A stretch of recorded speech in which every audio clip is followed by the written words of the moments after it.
there I was. I was looking to look over this game and contemplate a few things. And I figured, you know what? I kind of enjoyed uh, recording myself. So uh, here I am. I'm going to be in the center of the screen. So get into the game. I'm not going to go over, each thing as they happen. So that's what I did last time. Don't need to. While it is very interesting to talk about, to pick order and then, all that. Not really focus of what I'm doing right now. So, and when you're trying to learn things, you generally want to hone in on specifics rather than trying to learn everything all at once. So let's uh, talk about the bands. I suppose this is Callista. Obviously, it's hidden by the more videos thing, but we'll roll with it. So Callista band is interesting. It's indicative of the fact that I don't think that Immortals is fairly interested in picking it at all. Um, TF is another champion. Varus is another champion. All the three of these champions are indicative of a lack of pool for these players, which is weird. Maybe it's just because they're academy players and because they haven't necessarily had that much time to prepare for their current opponents. It's probably a fair uh, thing to happen, but it is really weird that they wouldn't want to even try to go for these champions. TF has seen a lot of success. Obviously, Varus is a really, really strong champion, generally banned on red side. So a little weird. Lista is something that hasn't really found immense success. It's never been like the thing that uh, carries a team to success, or at least recently, rather not never. But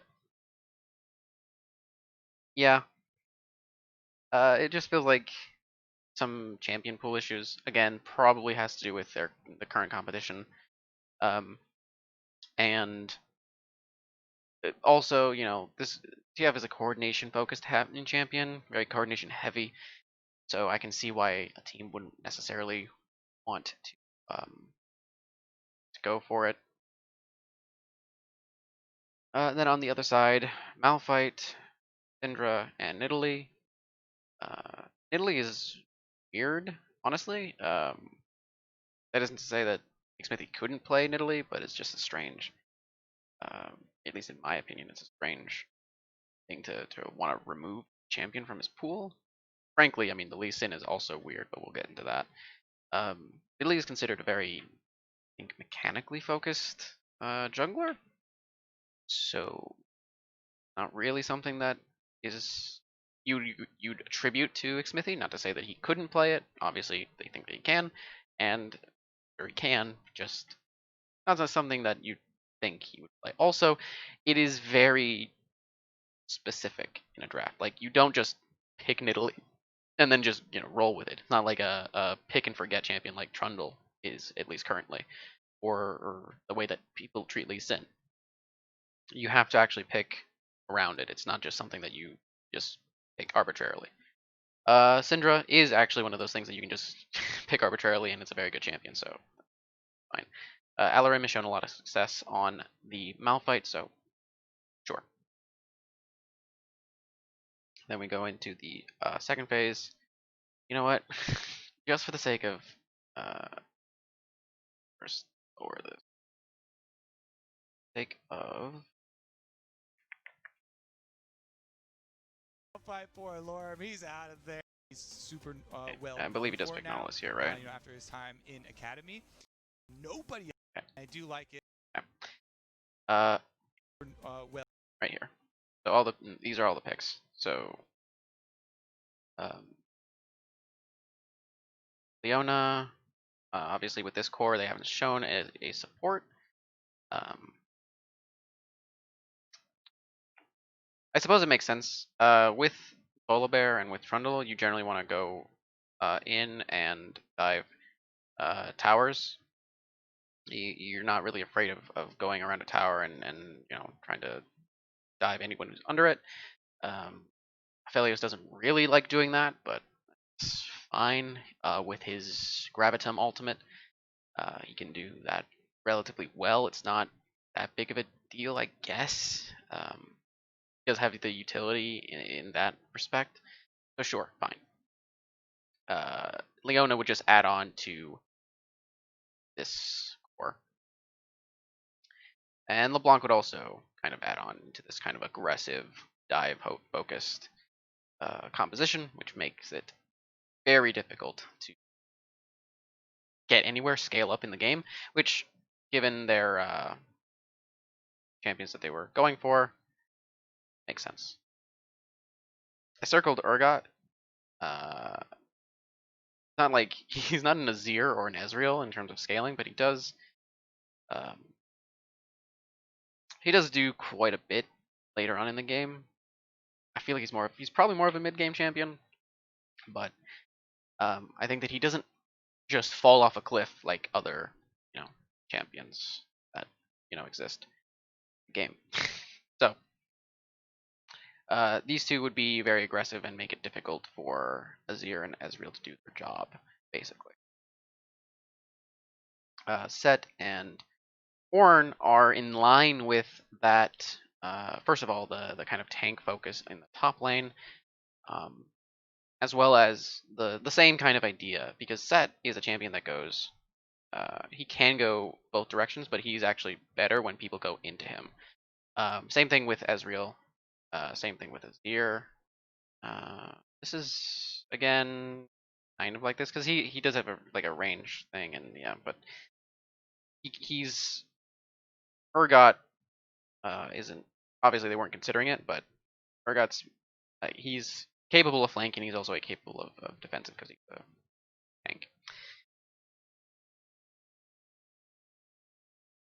Okay, now on to the picks. I said I wasn't gonna.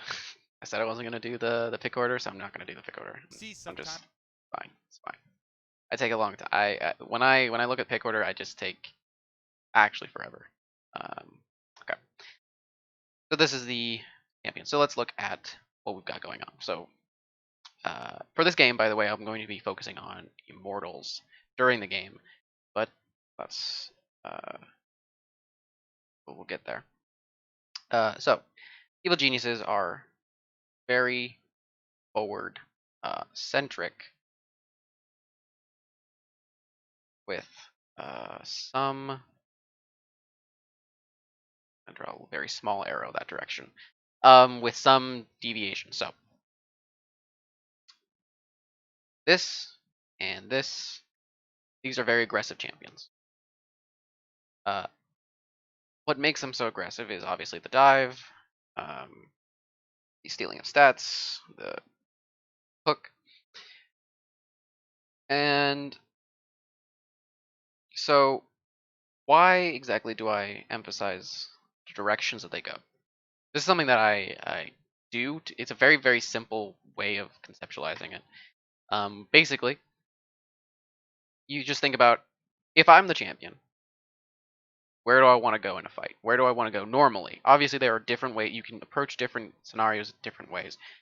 But on a normative basis, what ought to happen if I was allowed to pick any scenario as Volibear or as Trundle or as Nautilus? As Nautilus? Do I want to just sit under tower and like pray that I can defend my AD carry? It's a little dicey. As Volibear, is that what I want to do? No. As Trundle, is that what I want to do? No. So what they really want to do is they want to go forward. Orianna and Aphelios are range focused, front to back champions. Orianna does have an aggressive capability. She can attach her ball to things like the Volibear, like Trundle if he gets far enough, or like a Nautilus, and ball delivery that, and then use the ultimate, the Shockwave, in order to actually do a lot of aggressive things. But Orianna is a very stable champion as well, where she's so, I guess, well balanced is probably the best way to consider it. Not just in terms of um, as a non-broken or too weak of a champion, but as a basic mage. She's kind of a quintessential. She's the quintessential mage in League of Legends, um, and she has kind of been allowed to do that for a while. And so she does have the two directions. She can go front to back. This is probably her most preferred method, where she's more zone control-y. She says, okay, you want to come here, I'm going to stand right here.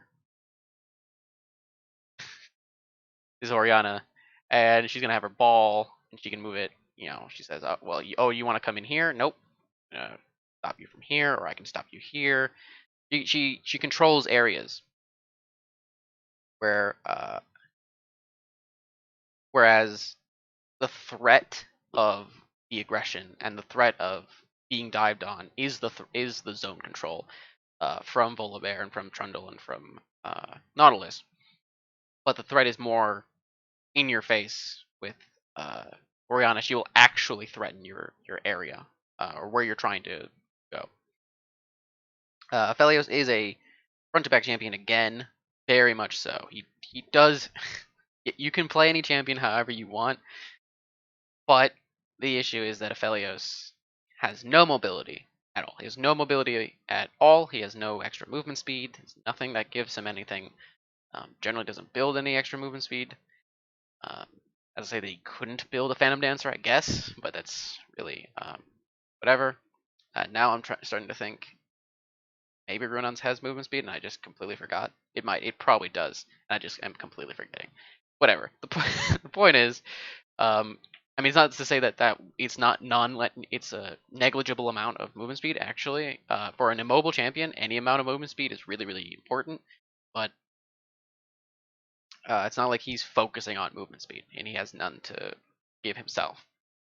He's very focused on utility with his Gravitum. He's focused on damage with his other guns, and chooses to play in a backwards direction.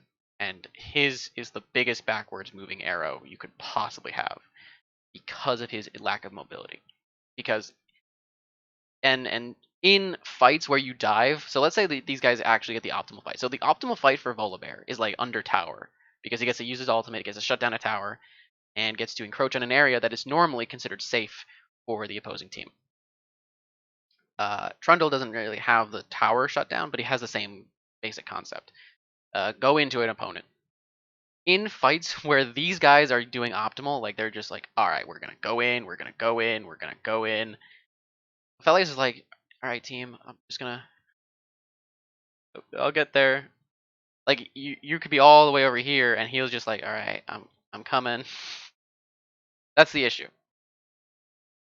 Okay. So there is a bit of issue with that. Felius isn't really picked around very often. He's just picked, and then they're like, all right, he's just the best AD carry, so just do your job. But he does have a lack of agency, especially in this kind of composition where it's very clear that he's not going to be the focus. And if he is the focus, then Kumo's not doing what he wants to do. Scare's not really doing what he wants to do. Zazel's not really doing what they want to do. So if he is the focus, if he does become the focus, which he likely will be by the end of the game, much later into the game, same thing with Orianna. When these two become the focus of the game, all three of these champions start doing the thing that they don't want to do, which is play defensively. Okay. By nature of being a tank, and see, it's interesting because I didn't really mention this, but technically, because Volibear is a tank, he does have like kind of a backwards. He can front to back. It's much less threatening because of the way that he fronts to back. That he does front to back. He has CC where he has to go forward to do it, because his CC is based on his melee range. Whereas and his defensive options are based on his ability to jump back into his carries to protect them. Whereas Urgot is I would he It's interesting because I haven't really thought of him until I guess Elorum kind of brought him more into light more recently in Academy and then in the LCS. But I feel like he's more of a forward champion with the with some very minimal defensive options. So while he is a tank, he generally wants to be in someone's face, and to be in someone's face, he has to walk into them. So, uh, Urgot wants to be in. Does he actually want to be in Aphelios' face? Probably not. You'd rather be in like Kumo's or Svenskerin's face. Maybe without Crescendum and Severum, he can act. A pretty strong Urgot in the mid game can take Aphelios, but uh, because of the not super easy gun control, but fairly easy to decide as to when you're going to fight and how you're going to fight. Um, because of how you should be relatively well coordinated. This isn't like solo queue where I'm not going to have the optimal guns and we're just going to randomly start fighting and then you just never have the right guns and you're just constantly fighting and then you can never get off the ground. Um, this is much more coordinated, so he should have the option to have the guns that he wants to have, and he shouldn't be having Urgot in his face. But I guess also Urgot has a defensive tool with the ultimate, where if someone jumps into him, he'll actually feel, you know, he could actually prevent them from doing it by just standing in a spot and saying, "All right, you're actually gonna jump into me. Do you actually want to do this?"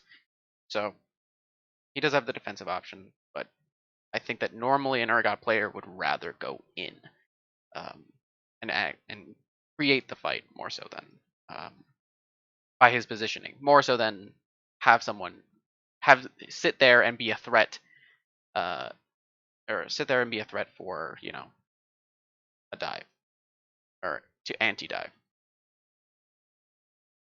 Lee Sin is a go forward champion. There's no way around it. He does, like most champions, he does have a forward. He does have a backwards. He can be defensive, um, but it's very lackluster in comparison to any other defensive champions. It's at a certain point you have to ask yourself, why am I playing Lee Sin if I'm going to be playing defensively?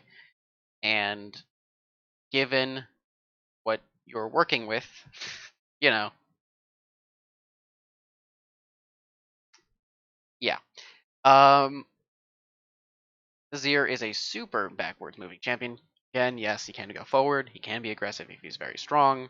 But generally, he wants to control fights by being farther back and not letting people onto him and just dealing with his stand soldiers. Ezreal's again another front to back champion, and sorry, not Urgot, and Rakan is a forward moving champion. So here we have a little bit of actually the exact same core having the exact same problem. Um, and this doesn't need to happen, by the way. This does not need to happen. There are champions in each role that can play the way that your carries play. In this case, Azir and Ezreal. Urgot can be considered fine here because he does have kind of the threat option where he can front to back with his team and he can be more of like a front line when you're front to backing. So you can kind of say, all right, you can't actually reach someone.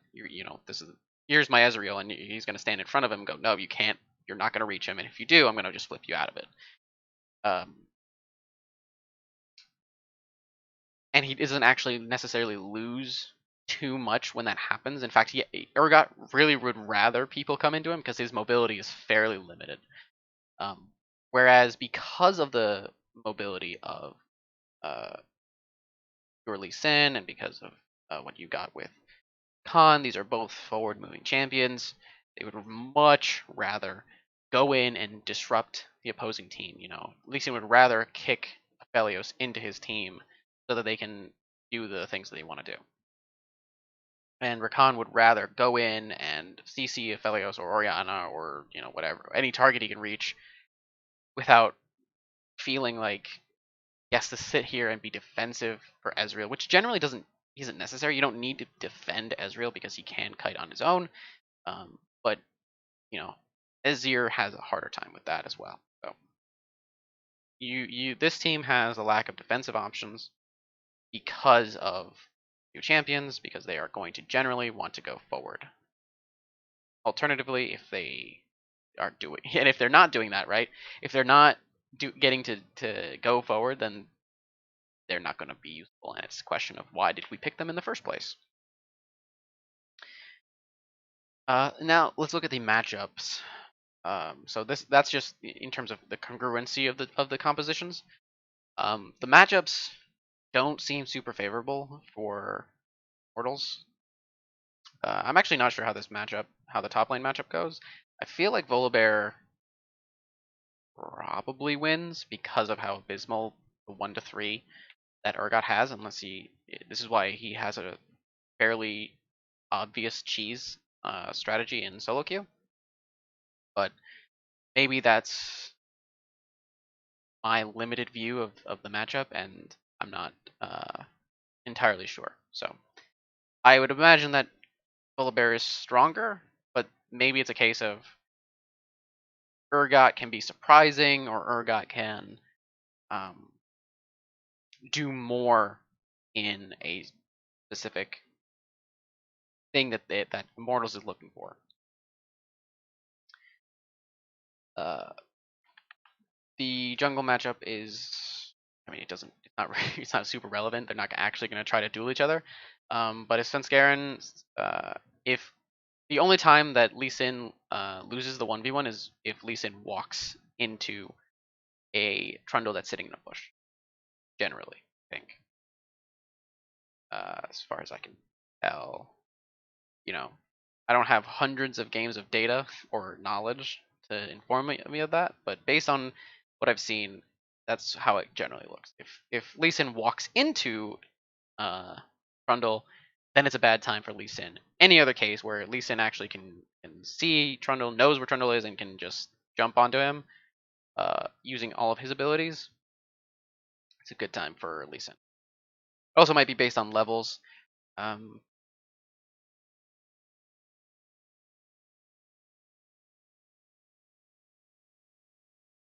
but I'm not sure on the specifics of the levels. I can't think of when uh, this matchup would be fundamentally different.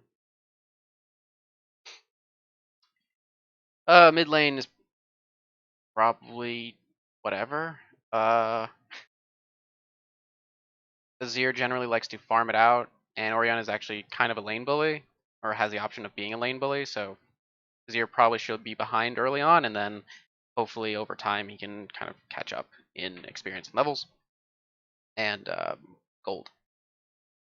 The bottom lane matchup is,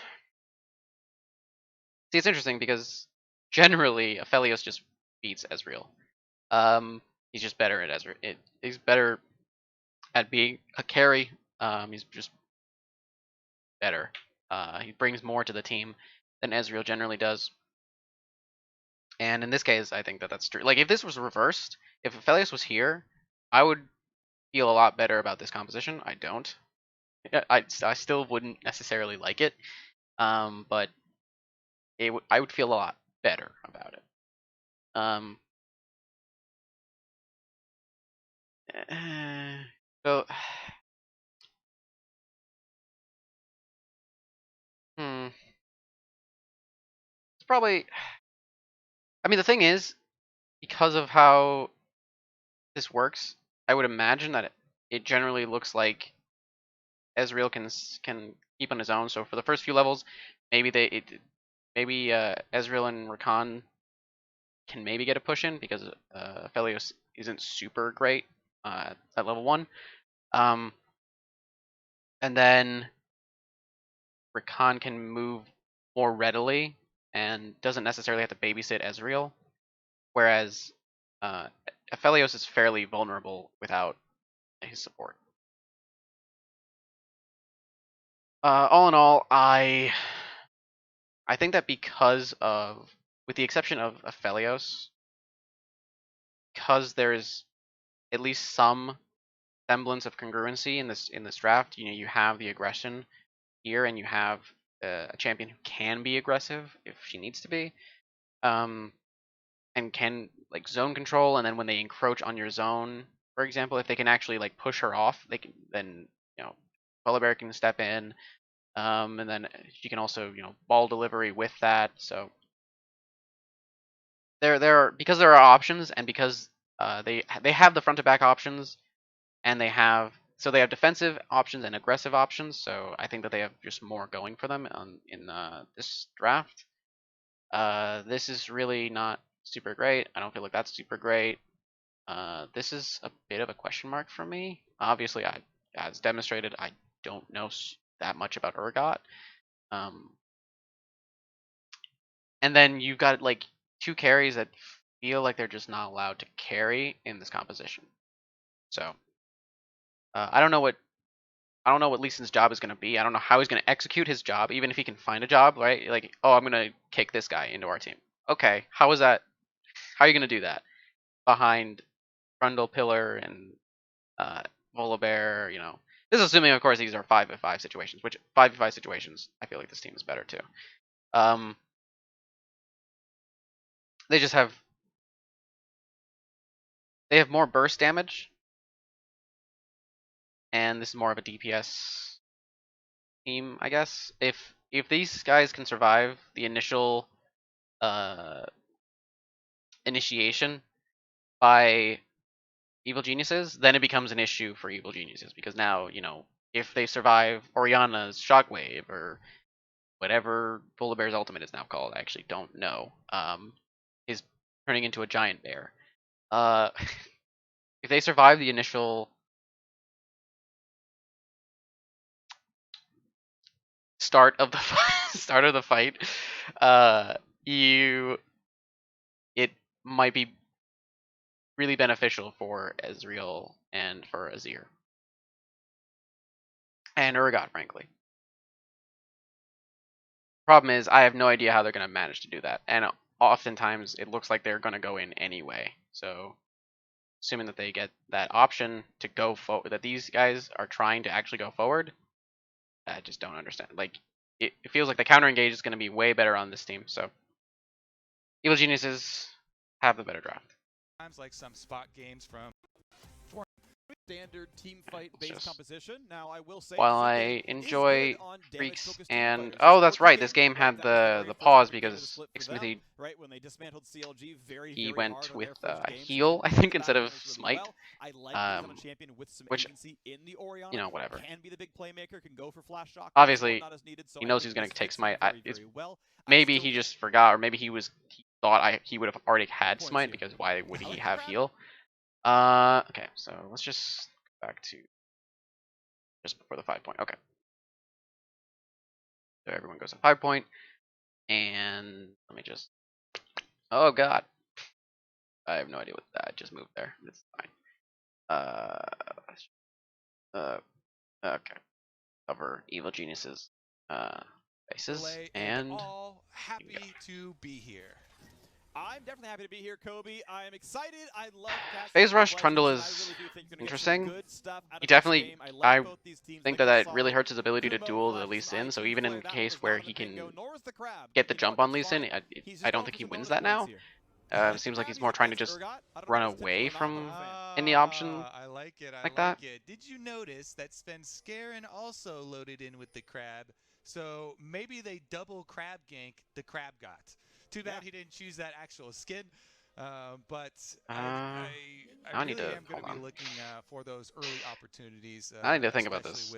with these two junglers, as we talked about Xmithy on the Lee Sin, trying to find If one of those Phase offensive Rush, looks.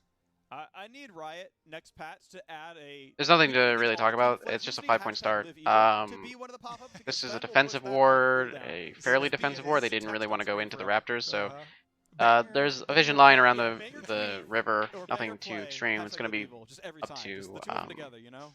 now the laners to That's, establish any it's hard to make further banger vision. So plays maybe as Trundle, if but Azir can get the you know, push, which he I've probably seen a won't, few. I've but seen a if he few. can get the Banger push, pillar, he might boom. put down a I ward just where interrupted somebody's basically dash. just a little Boom, past baby where this hell. red ward already is. Into Lee Sin. I feel like Red he's side gonna ward already drop is. at Oh least God. one Xmithy Q or W this game. And it's going to be a banger pillar. Right. Okay. That's going to All right, happen here for this We're one. setting him up. He better deliver. It's Svenskeren. He's probably going to deliver. You know, I feel like he's just got that skill set. And Yeah, he's already you can getting see harassed early, rather here for the successfully. sides, So red Svenskeren to went chickens for Expedition, so not doing the heavy folk red here when you Gromp, go to Krugs, or red blue and Gromp. then go around the top side. Looks like Maybe it's probably about just to goes buff back for to Svenskeren. wolves He because I wants don't to think buff he side has. instantly, to play around this. We can see that Apollo are pushing early on. Depends. You might see Azazel, Wait. Q flash or something with Okay. a Toronto pillar behind it. Yeah. And Interesting. the way these matchups go, too, Azir should have. Wait. Side, it's red Smithy is to chickens for doing Expedition, so red not doing the heavy folk here when you Raptors. go to Krugs, and then go Not sure around what the his top plan side. is. Looks like it's buff Looks like for he's not. Svenskeren. He must be bot side Yeah, it looks like he's instantly. just gonna go to play blue around side. this, we can see that Apollo and Haku are pushing early on. You might see Azazel, Q flash or something, and then go around the top side. Look to chickens for Expedition, so not doing Did the heavy folk here when you Insanity go to Krugs, and dodge? then go around the top side. Oh, he Looks dodged like the it's buff Q. buff for Svenskeren. He must be bot side instantly. To play around this, we can Well see done. that Apollo and Haku are pushing early on. I think Jizuke screwed up where he wanted to go. This is really weird. Because first of all, he has his jungler's on this side. Jungler's over here. So there's nothing on this side of the map that helps him at all. Right? There's no I couldn't tell you. He just walks here and then he walks back. So he's walking this way. It's not like he was like, "All right, I'm going to go ward blue or something." Like he was like here and then he slowly like kind of moved over here, and then now Azir has gotten the chance to hit him several times with his sand soldiers, which shouldn't be possible. Obviously, Azir has incredible range with the sand soldiers, but it's a really I feel like this shouldn't go. I feel like this shouldn't go down as well as it is for Insanity, and I feel like Jizuke probably screwed up here. In fact, actually, let's just Not doing the heavy folk wanna here when you go let's to just look at. Krugs. Okay, so we can actually look even more closely at what was happening. So the Sand Soldiers chunked quite a bit, but he wanted to get a ball and a W because he had hit level 2 first. I think, yeah, he should be level 2 now. So he hit level 2 first. I think they hit it about at the same time. I think Shizuke hit it a minion ahead, so he gets to do something. So here you can see the ball. He's coming in. Insanity actually dodges the ball, which mitigates quite a bit of damage there. But he dodges the ball. Only gets the Q damage, or the W damage from the whatever, the dissonance.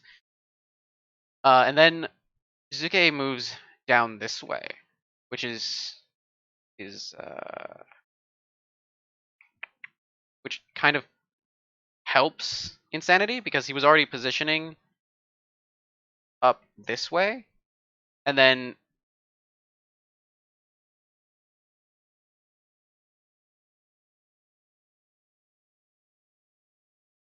so let's look at this, right? So Insanity has no reason to move anywhere except to kill these minions, right? So these are the minions he has to be responsible for in the next like 5 seconds.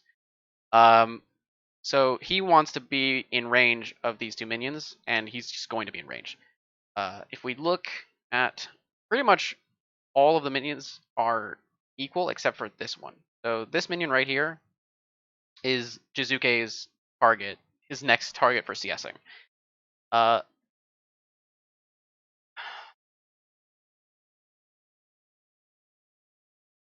hmm.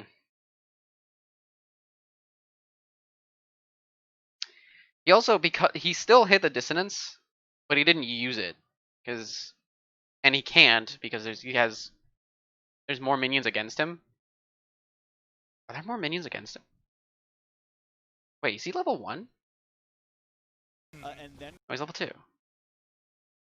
I just don't know how to count, I guess. Uh, um,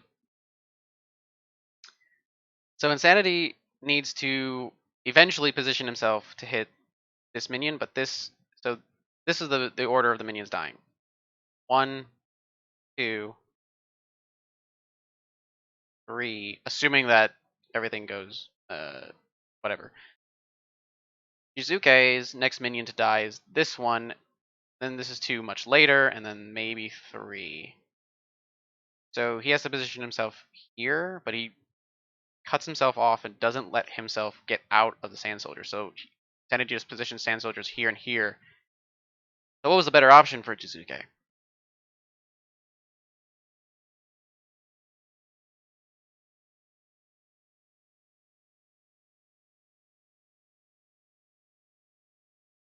Because also, you have the Arcane Comment on Zir, which allows him to actually harass more effectively than just the Phase Rush, right? So if Jizuke had Arcane Comment, he probably even takes more damage and probably doesn't feel that he can actually do this, because maybe his Oriana can deal more damage.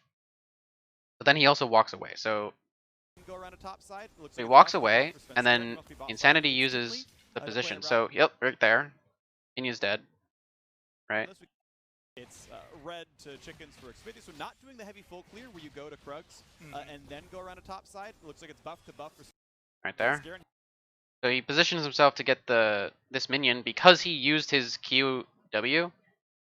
He can't use the Q on this minion, which would also soften up this minion. Let's say if he's standing here, if he does that, he softens up this minion and can then just auto it. So he cut himself off from his own from safety by putting himself into this awkward situation, which actually super benefits Insanity.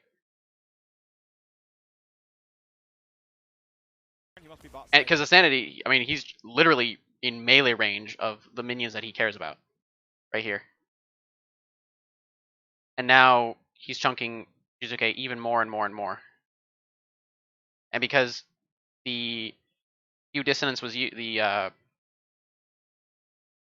command move, I actually don't know what Q is. I don't know the QW. The Q the QW was used. Jizuke can't really answer back. Instantly to play around this. That sucks for Jizuke. And I mean, he has to take damage to get back in position, right? So here it is again. Yeah, and the way these matchups go, probably should have just used his mana on the minions. Early wave control, just trying to focus on the minions. Just to establish lane priority. Now he just can't establish it. Looking for an So now it becomes more dangerous for Xmithy, or sorry, for Svenskeren to come in and take this grab. And Xmithy will go red. He probably still will get it. I don't think that there's going to be or there shouldn't be a fight. I don't remember exactly, but I don't think that there should be a fight. It's pretty easy on another melee champion. Yep. I mean, Volibear's doing well. Again, it's just the early level thing. I think by now, Urgot will feel a lot better, so he can actually potentially do something in this lane. Not to say that he actually wants to wait. One of the strengths that would definitely be viable, but Smithy, as you see, he's just returning to normal farm. He's going to give up the top grab and all. Yeah, I think what happened there is he was looking That's really for weird. the ability to go top side, and Aloran probably called out that Kumo shoved the wave, went into farm. Is it? Oh, hold on. Means he dropped the trinket in the so river. We know that Kumo has control over the river because he has priority over the river because he's pushing the wave in, right? What Svenskeren did is he went red, blue, Gromp, wolves, then beelined himself up to this position right now.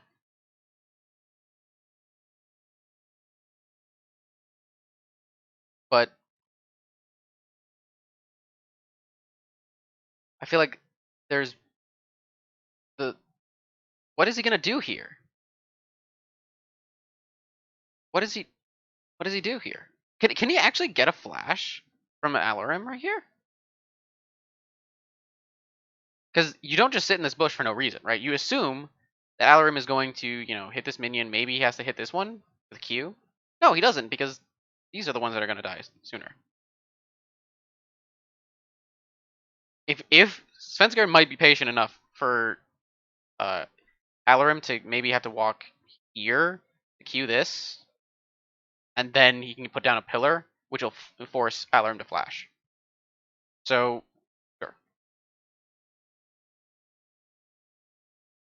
But Xmithy is also not using, like, because Kumo has priority, it's hard for Xmithy to go, alright, I'm just going to go do the scuttle grab anyway. And his path is, I don't want to say weird, it's just, I don't have enough high level. I'm not a high level jungler, so I don't have the necessary experience to know if this is a very strange path. But it was red raptors, blue gromp wolves, bottom scuttle on blue side, which seems like a very roundabout thing to do. And he has. Oh wait, Wait, hold on.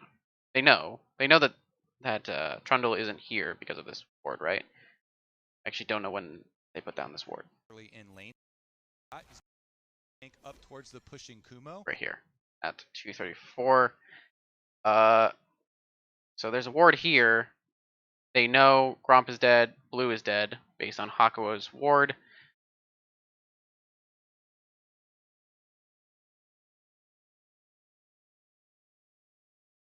So Xmithie's play is clear his blue and then go to bottom scuttle based.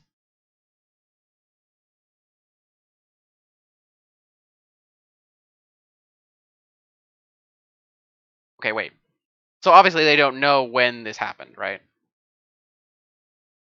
They don't know when exactly this happened. They get the timer, but they don't know exact. They'll get like the on minimap timer, but they don't know the exact time. So maybe his assumption is, okay, he started blue.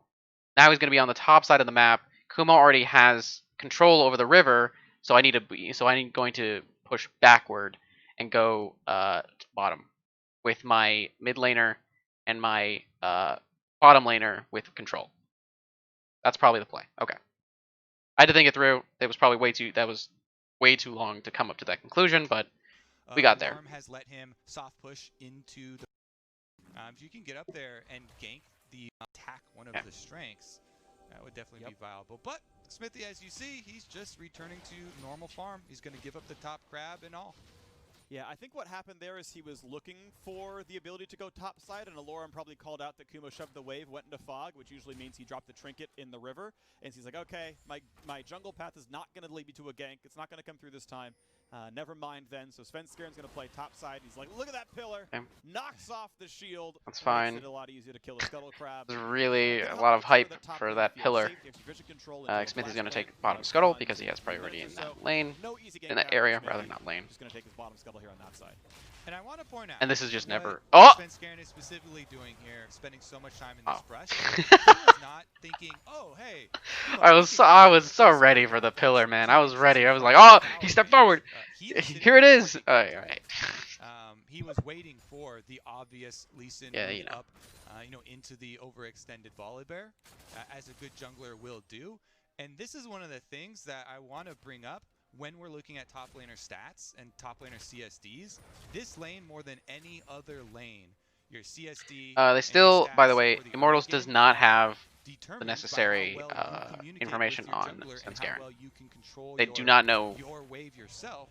They technically do not know that he's done the scuttle. They have to have an idea, though. Early game, Aloran very close to throwing Kumo under the tower there, but can't quite grab it. Likewise, I do not think that EG have knowledge of Xmithie's position. So we got a battle. Nope, we're fine down there. So Kobe, across all 10 players starting in this game, one of them has the highest goal difference at 10. One of them has the lowest goal difference at 10. Which are those two? Spoilers in the top lane. What'd you say? Of all 10 players in this game, top lane? we have, the highest and lowest goal difference in 10 of these 10 players are both top laners. And it's Aloran who is last place among the 10 and Kumo who's first place among the 10. He has been consistently laning excellently, and Aloran has... bush control is good, so, whatever. the lane's not always good. Actually... He was last place among the 10 and Kumo who's first place among the 10. He has been they're seeding a lot. The logic must be, oh, are we getting ganked here? Like, we have pretty much perfect vision, but I don't know what they're thinking. Like, maybe a lane gank? Just seems weird. Because this thing doesn't... What world does Trundle, like, do? Wait. I don't know. I feel like this ward is like nice. It feels good. It just isn't super relevant. This doesn't do anything to prevent anything. Oh, it's about to do something to prevent something. Oh, never mind. They could get dove, I suppose. We don't see Xmithy But though. Xmithy should be the one to call that out and defend against it. So the ward Smithy's gonna, yep, there's the reveal feels of the good, wall. Drake would not doesn't have killed really in time. do Could have been much. collapsed, doesn't go for the play. Okay, that's good. Yep, easily. There's really good. There's good. Well. Whoa. He starts it out in vision, so he didn't finish clearing the control Okay, ward. They yeah. know that they're starting it. So instead, Bang and he's Zazel gonna actually go for a left. gank They're in in mid base lane now. instead So of because of contesting that, the objective. you have full control over Shockwave, I think, just didn't quite hit in this time, and side, Sanity gets which over, actually the completely Pillar screws gets over stopped Svenskaren's fast. plan because he was here ready, Clean escape but for the Azir. Bang and That's Zazel gonna left. go So over whatever. easily to Xmithy. Yeah, and that's a difference in bottom And lane Sanity recalls. still has So control. Apollo He and actually has Hakuo get more the objective CS first. than They wanna Orianna get the based on crab. just That that might be a level little 1 bit 2. too much. A lot of danger here. They catch up Hakuo. Good crowd control. Can jump back. Though Should be fine. safe with no problems. A Defensive TP used for defense. teleport. Kumo They rises really, well. they're So just suddenly all very 10 smart players about are there. this. A banger pillar shows up. They get a root. He's Oh, he slow needs to to flash. Has to Oh, he jump does need to back, flash. I thought he was like stuck. Yeah, he got a pretty good slow there, but Urgot still had the dash, is able to get right on the outside. Okay, that was actually good. So let's think about that. This is actually very good for Immortals. Because what Immortals are trying to do is they're trying to get this guy and this guy and this guy to more and more and more and more gold. Insanity's doing really well in the mid lane, based on just the mistake. We haven't panned back into it, and it's kind of difficult to see based on the minimap what's actually happening. I suppose if I really wanted to focus solely on for example, if I was gonna have a meeting with Insanity, I would, well, obviously, if I'm in that organization, I have the VOD and I can go over and I can see what he's doing. But if I was going to have a meeting with just Insanity to talk about this game, first of all, we'd of course talk about that level 1 and 2, about how Shizuke kind of screwed up the level 2 and allowed Insanity to gain control, and it was good that he was able to maintain that control in CS and in priority, right? So his lanes, he still is maintaining the control over this side of the map. I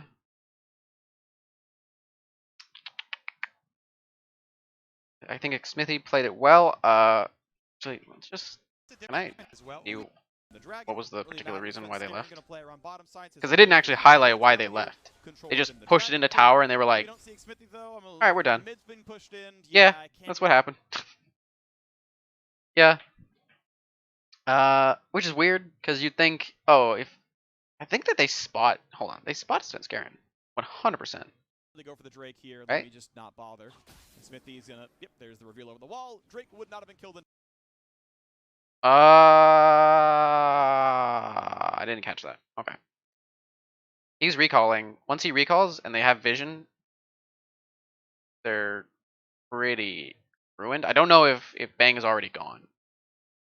If I see this, I don't know if I'm already backing. Because this could be... This is just free dragon for Immortals. And free scuttle. Collapse doesn't go for the play. And Svenskaren's already here. It's so sad. Svenskaren's here. He's like, all right, team, I'm gonna. Oh, my team's gone. All right, we're gonna go. Oh, right, okay.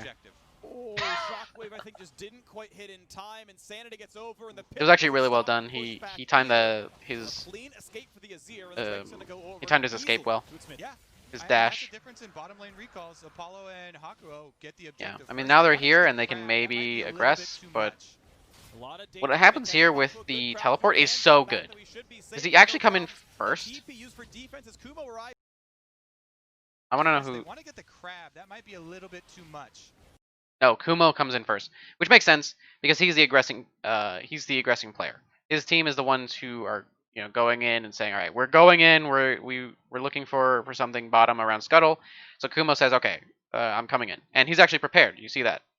You actually see that in the way he's positioned in this bush, away from Urgot's ability to stop him, and it makes sense. They backed. Sure, they give the dragon, but maybe they can get kills using this. So it's a weird choice because it basically says, all right, we just give up dragon and then we fight them, maybe get some kills, but it's the choice they made. In any case, then the immediate reaction from Alarm is really good. A lot of danger here. They catch up Haku. Good crowd. And the fact that he doesn't just, there are some more aggressive wards, I think. No, I think he's just limited to this. This is the closest ward. The fact that there's no like, he didn't decide. I mean, there isn't a ward here, so there's no way for him to do that. And that could be a question of why isn't there a ward there, maybe. But I mean, the other ward is here, and then there's like maybe a minion wave in the middle of this lane right here. So this is the closest one to the action. This is just well done, good reaction, safe, doesn't require any, you know. It's just a good clap, pat on the head for Alorum. It was well played on the TP. And in fact, Svenskeren actually ruined the play by putting the pillar up. A pretty good slow there, but Urgot still had the dash, is able to get right on the outside. We'll have to have another. And now the lanes just go back Honestly, to normal. Though, again, talking about the recalls, that dragon paid for by a bottom lane recall, a BF sword on Aphelios now. With So yes, focus on trying to get the crab. There is actually some benefit to Aphelios' back. The problem is that Aphelios doesn't have teleport, but Apollo does, or Ezreal does, which means that if Ezreal wants to, yeah, he's just going to do it now. See, he says, okay, well, if you're not going to push the wave fast enough, I'm going to be here, going to get my items, and bam, I'm not to the same level of strength as Aphelios, but I can fight competently. If we need to, if there's a 3v3 going on or something going on, I have the damage to retaliate back. I don't know about the 2v2. I feel like they definitely shouldn't fight with Crescendum, but this isn't possible either. So, I mean, Xmithie hasn't really been able to do much. I think that was well played in terms of scouting, where he says, okay, well, he must be on this side of the map. I'm just going to transfer over, get the blue. I have control with my mid laner and my bottom lane, so I can much more safe. And as well, he did the same thing with the Scrying Orb and with the Dragon, so all good. He's playing around the lanes that are winning, basically. That's awkward. I don't know. Insanity, and I think the same should be true for Jizuke. He's got his teleport though, so he can pull the same trick as Apollo did. Obviously, the difference in those summoner spells emerges if you get an all-in where Bang and Zazel. Jizuke is showing up with this mana, with the amount of mana he does, and without blue buff, tells them exactly where Svenskeren is. By the way. Didn't really mean anything. Back from the top side again. And now, I mean, he's on a ward, so. From the engage options of Kumo, gets away from the stun, more or less, gets away from the slow, and he's fine every time. Insanity actually might. I mean, he just keeps punishing. Jizuke needs to use his teleport. What? I don't know what that was. Immortals have a slight gold lead plus the first Drake. Yeah, I mean, blue buff difference right here. Full mana on Insanity. Yeah. Svenskeren will be able to smite away the Scuttle Crab, but he's on top side. And he's still not leaving. Still not leaving. He needs to leave. I don't know what this is. This is not viable. Tries to get the blue buff on spawn to his mid laner, allowing Insanity to continue pushing. Right now, I think that's doable. Well, I think this is actually free, based on what they just did. Because they're going to have priority mid. Svenskeren just left. They literally, well, actually, they can't know that he left. But they have to imagine that he can't be on this side of the map. And he's either in base or he's moving to the blue side, which means that this is relatively free. And they do not need to turn on this. I mean, it's good flash to get the flash, but they did not need to turn on that. What is happening? Kill the... See, okay, so here's the problem. What they just did. Here's why I no. I'll let the play continue. I don't think any kills happen. Still has his summoners, but kites it away, staying alive himself. The eye still going to be sitting on the field, so okay, great. So here's why I have some issues from an Immortal standpoint. So everything's set up perfectly, right? Lorem has relative control. Svenskaren's gone. He's either walking to blue side or backing and walking back to this position. Zuke's backing and teleporting back. So, but he still needs to clear this wave in order to keep up, because he's actually falling severely behind in CS right now, which is really, really bad. I don't know how Jizuke's managed to do that. That's definitely a conversation to be had. And Zandy's doing well, but so he needs to clear this wave in order to get back in. If he just ignores it, then he's going to be even further behind, and then there's going to be some bigger problems. In any case, Hakuho moving in is good, but what Hakuho does is not. Mana even without blue buff with those items. Everything's set up. It's all good. No worries there for yes, obviously. Let it, pull all the way out of the pit. Pretty sure there's vision of it. They know that this is happening.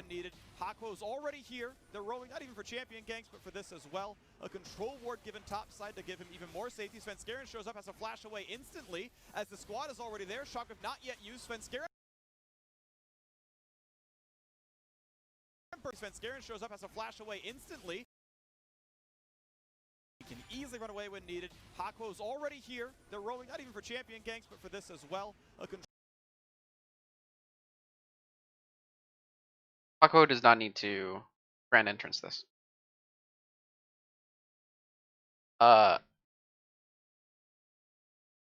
He can threaten the grand entrance, keep him away from this. Yes, it gives time for Jizuke and Zeyzal to get here, but it still gave them time anyway, and now the grand entrance is gone. It's been flashed out, and now they can just go back in.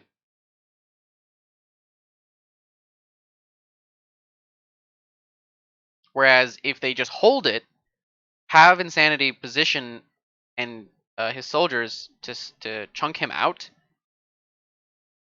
yes, Jizuke will eventually reach Insanity, right? That is a problem. And they can see that, right? They know. They know that Jizuke is walking past. He cleared the minions or whatever. Yeah, he did. Clear the minions. He's walking into this area. Insanity moves into this bush, further, using the soldiers and attacking Svenskeren as he walks into this area. This is not safe for him to go into. Grand entrance does not need to be used here because it needs to be used. It needs to be used more carefully, much closer to the death of this herald. Because you need the grand entrance to be able to secure the herald's eye, which is the main point of the objective. Control ward given top side to give him even more. So yes, they end up actually utilizing the grand entrance, and yes, kind of the same idea happened with Insanity. But this now has put Insanity in a worse position because now he's closer to the target, to these two targets. Hakuho is now without any escape. Yes, he has his ultimate, but that just is a speed up, and that would help him run away. But when the ultimate is designed for him to go in, and without the grand entrance, his ultimate is even less effective. It can be slowed, he can be CC'd. It's just not as useful. So grand entrance needs to be held here. There's no way that Svenskeren can sit and stand on this spot. Insanity can push him away with a Azir wall, the Emperor's Divide, and Xmithie can also push him away if need be. Hakuho needs to hold on to this much longer. What's going on here is a bit of a duel between Volibear and Urgot. Seems like it's kind of fine. They're keeping at a distance of each other. They're not really trying to go in. Volibear does have the option of diving in, which can be dangerous. However, if Hakuho has his grand entrance and his I can't even, what is it called? Whatever his ultimate is, the quickness. That's what it is. When he has the quickness, he can stop Volibear's assault, and he can be collapsed on, as Insanity can use his abilities this way. Whereas now he's actually used his abilities and pushed them. So now he's down one of his, whatever the thing is where he can move the soldier. I don't know all the champion abilities. So because of that, now he's down some abilities. His effectiveness is slightly reduced. Jizuke doesn't have dissonance. Probably will eventually have Q, or can E and Q, whatever. Zeyzal's going to be here soon. This is the catalyst of their issues. And while I wouldn't, obviously, I'm not gonna like, oh, you're at fault for this. It's your fault. You're the reason why we didn't get the eye. It's kind of he's the reason why they didn't get the eye.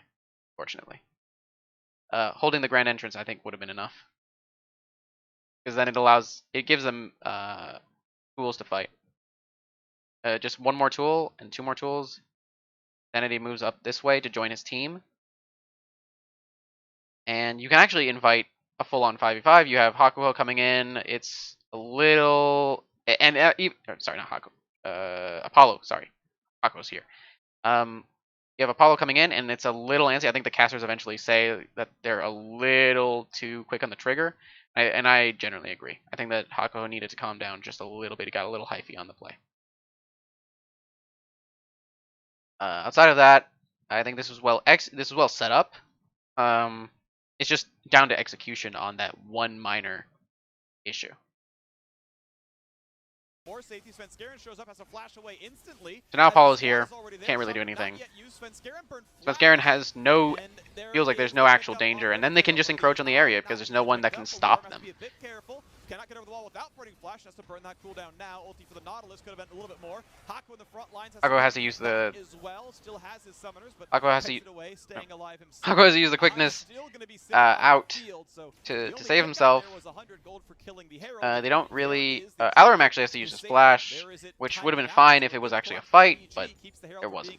So EG does save the Herald. It's really unfortunate. The setup was there. Everything was going really well. But now it's kind of dicey. Now you lost out on what could have been a great advantage for your team. Them out and trying to chase the rest of them down. A good interrupt there from Zeyzal onto Hakuho. Actually forced Hakuho's ultimate too. So as we return bottom lane, there won't be a discrepancy in those support ultimates looking for the kills, and they're going to have to wait for those to come back up before we get the extra action around Dragon. 20 seconds left on Here, Dragon, and plenty doing of well into the Orianna. already been laid by EG, but they're not in place to defend them because Svenskeren's up topside doing Krugs before it spawns. So I think both control wards will get cleared out if Insanity gets in there. Yeah, looks like it. You know, maybe my understanding of the Orianna Azir matchup is just flawed. Maybe it's really not as unequal as I would have originally thought. I still think that Jizuke screwed up the level 1 and 2, but that's maybe it's not a matter of that 1 and 2 being the issue. It's just that's just how the matchup eventually just turns into this kind of very even parity. This is not possible. Smithy now reveals himself, looking at the gank, can't find it. Does he go over the wall? Knows where he is. Scary. With the ward and the sweeper and everything else. Svenskeren, is it time? Obviously, because he doesn't have sweeper because he's Lee Sin, it's a little unfortunate. So no, it's going to be a pickup for Smithy, giving both teams a lot of vision coverage. They are controlling this area, which is actually really good. I think that Svenskeren, I mean, he couldn't flash in. He didn't do anything. I guess he could have honed over the wall, but he has to kind of give a lot of pressure. That's awkward. What? Oh, he's dead. Easy kill. First blood comes through, and Svenskeren's ready for the second one. A flash force out of McSmithy as well. Hold on. Sorry, what? As well, so we might have the explosion pretty soon. He E'd. That's how he procced it. I thought he got a Q. Oh, I wasn't paying attention. I was looking up here. I was looking up here when they switched to the Fog of War. Oh no. Oh, that's tragic, actually. Because now he doesn't have an escape. He just got autoed by Gravitum, and now he's just going to Q'd that here. Pillar. Hook. He's dead. 100%. There's nothing Lee Sin can do. That's a mistake by Apollo. I can see what his logic is. You know, you want to get damage on Bang, but then it's a question of is the damage even going to be relevant? If we assume that Lee Sin can come in and help this fight. Fortunately, it didn't work out the way that they drew it up. That is flash burned out. Okay, Zeyzal doesn't need to be... Zeyzal kind of just randomly whiffed the thing. I think he can just flash. As well. Too aggressive for the Ezreal.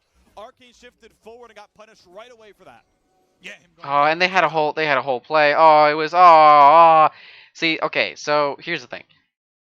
IMT are actually setting up these plays really well. They're actually like, hey, we're gonna be a little. We're coming in. You know, we're forward on the play. We have the initiative on the area. We are going to be there first. And then something happens where someone just kind of ugh. It's now happened with Hakuho once, and now it's happened to Apollo, where even just using one ability ruins the entire play. That's just kind of how the cookie crumbles. And that's one of those things where you can't even like, what do you say? You can't just go to Apollo and be like, you can't just use that one ability. What are you doing? Yeah, or you can't do the same thing with Hakuho. You have to just, you kind of just have to ask them to play more. It's weird because how do you adjust the thinking? This is very inherent kind of thinking with Apollo and Hakuho, right? And not to just call them out and be like they are the problem and this is the why IMT's bad. They're not, but I mean they're doing fine in the lane. I think that they had good initiative. They had a good game sense. They went to the place where they needed to go as a team. It was all good. It was just that the use of one ability caused a lot of issues, both in this play and in the Rift Herald play. I think it's down to just because these are really minute microsecond decisions, not microsecond, but second by second decisions. Um, and I think that Apollo, I think, just immediately recognizes that was just bad because he obviously he flashes out and then they stop him. But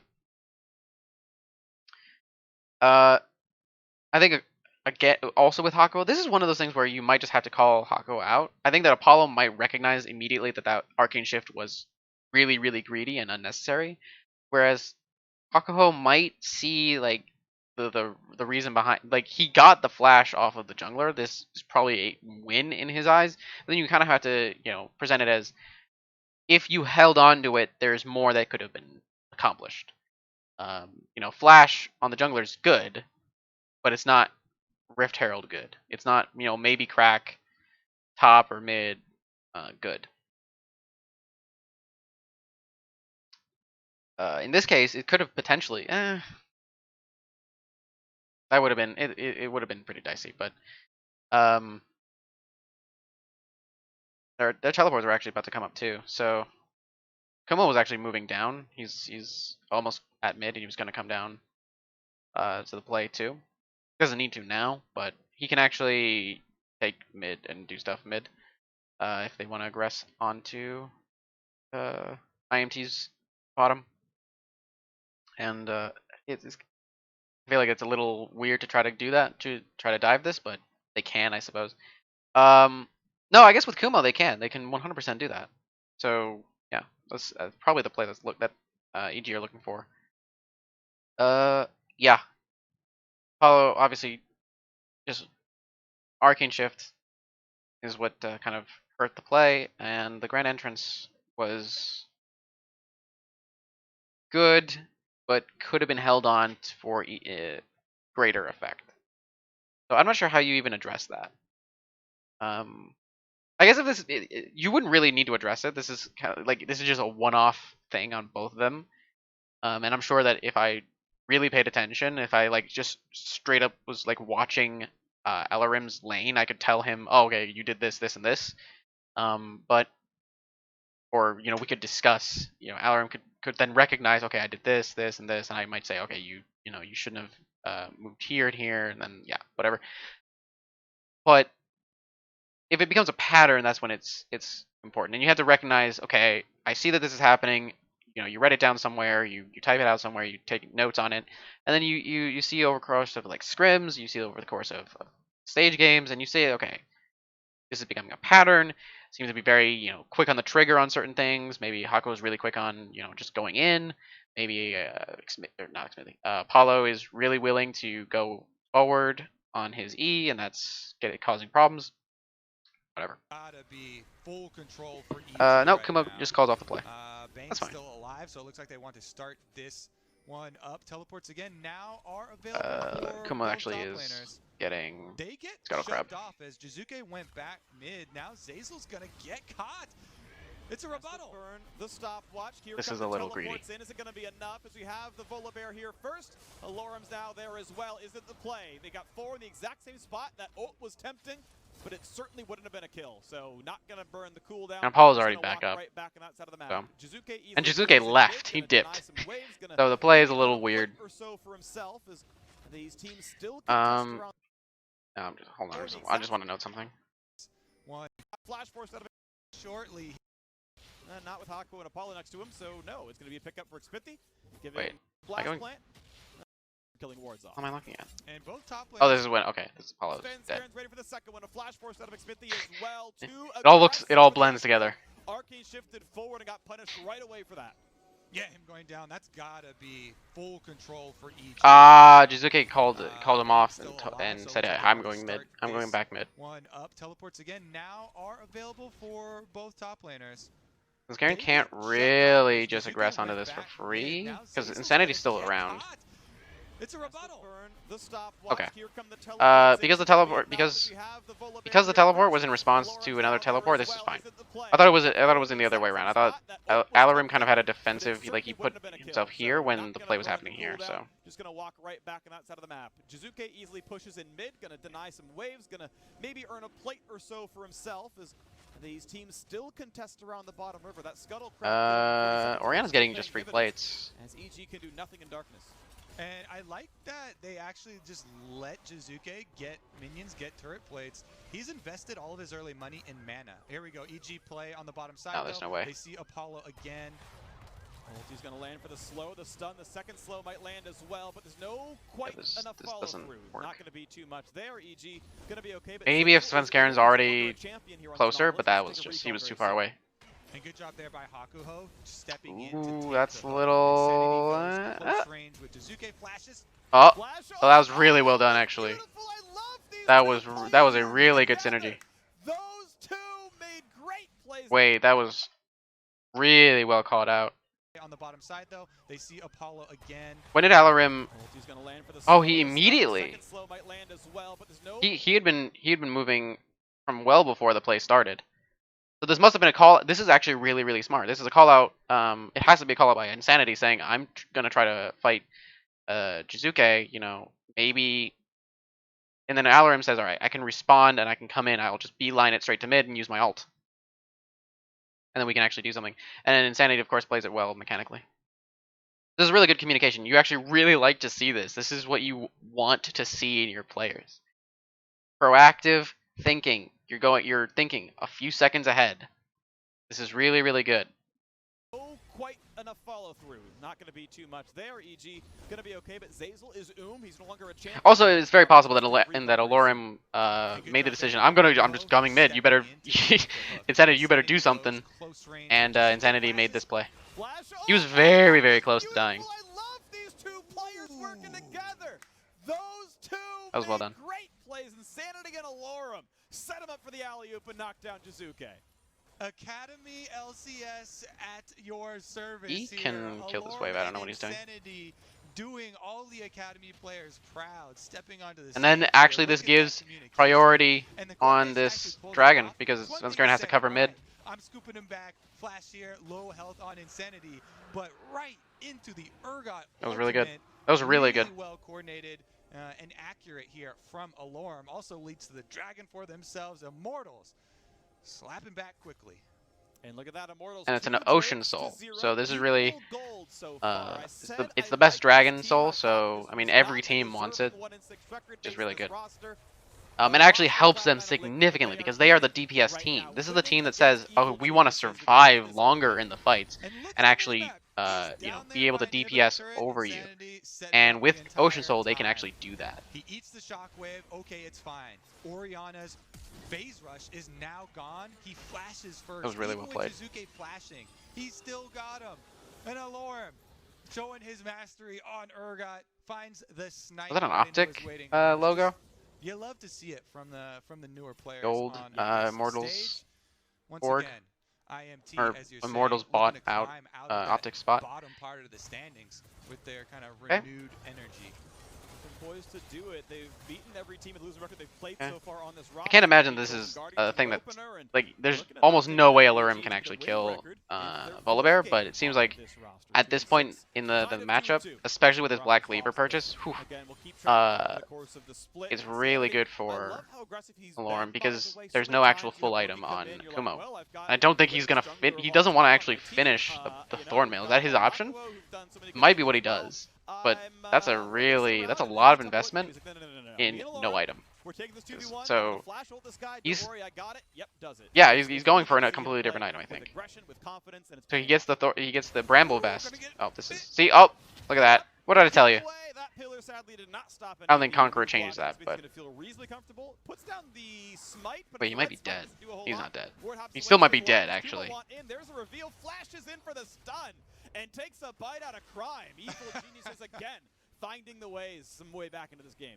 Banger plays, Scared. Live Yep. evil. You wait in the bush. He's got phase rush. He chased him down. Insanity does get hit really with well done. another shockwave, but it's going to slide out. Summoner heal This for is the move speed. They've got the follow. so there's a couple of mistakes that are happening. Again, from IMT's perspective is where I'm looking. So We're gonna sit around and you tell That's me what fine. to do. He's like, no. Me and Alarum, we're taking this 2v1. Alarum has I'm gonna control flash ult this guy. over. Don't I worry, think he got can it. Yep. actually move down. I don't think he needs to. Obviously, his thinking is I'm going to push this next wave, and then I can, move to the coming Herald. Problem is that Xmithy It's walks really good to see him into. I play don't with know if he needs to do this, by the way. I don't actually know if the vision here. Like, let's say he puts down a pink ward, and they don't stop him. Right? This is for free. Let's say he puts down this pink ward. So now it'd be here on the corner. Now he has vision of this area, right? It's good? Does it matter? Is it risk your life worthy? I mean, in his case, probably.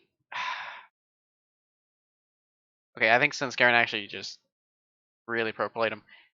He read him like a book. Wait, no, he knows. Wait a minute. No. I'm okay. I didn't explain myself. Orianna doesn't have blue buff, right? Or shouldn't have blue buff because the blue buff is up. They're probably thinking, oh, they're on that side of the map. They're here, and then they're gonna transfer over when the thing spawns. So this is a free ward. Svenskeren pro played him. He read him. Read him so hard. All right. With aggression, with confidence, and it's paying off. Ooh, gonna get bit. Yep. Good kick away. That pillar sadly did not stop any of the move blocks. Xmithy's going to feel reasonably Pretty comfortable. Puts down slowed. the smite, but it's the red That's a mistake by Xmithy, actually. Because he walks up instead of down into Insanity initially, which then makes him waste time walking up, and then he has to turn around. Because I guess he thought that Alarum would have the cutoff and protect him going in to the blue. When the reality is he probably could have done this and it would have been safer. They still lose this, but he doesn't die. doesn't do a whole lot. Ward hops away, That's minor. alive. Does Kumo want There's in? nothing. There's a reveal, flashes Yeah, in for the stun, nothing that you can. and takes a bite out of crime. It was well set up by EG. Finding the ways some way back into this game. That was smart by Svenskeren. Live evil. You wait in the bush. He's got phase rush. He chased him down. Insanity does get hit. This is really greedy. Because Because you know where the Flashes in for the you know stun, that Zazel and around. takes a bite out of crime. Evil geniuses again finding the ways some way back into this game. Banger plays. You don't know that Bang is here, right? So this guy, you don't know that he's here. He has really high damage guns. To be fair, all of them are high damage guns. He's a high damage champion. But anyway, he has the AoE gun and the just shred you gun. You know that Zazel's here. Walking up, I think needs to be a little more careful. Let me actually just look at how Jizuka played this for a second. Again, finding the ways some way back into this game. I really want to see. Live evil. You wait in the bush. He's got. Yeah. Yuzuke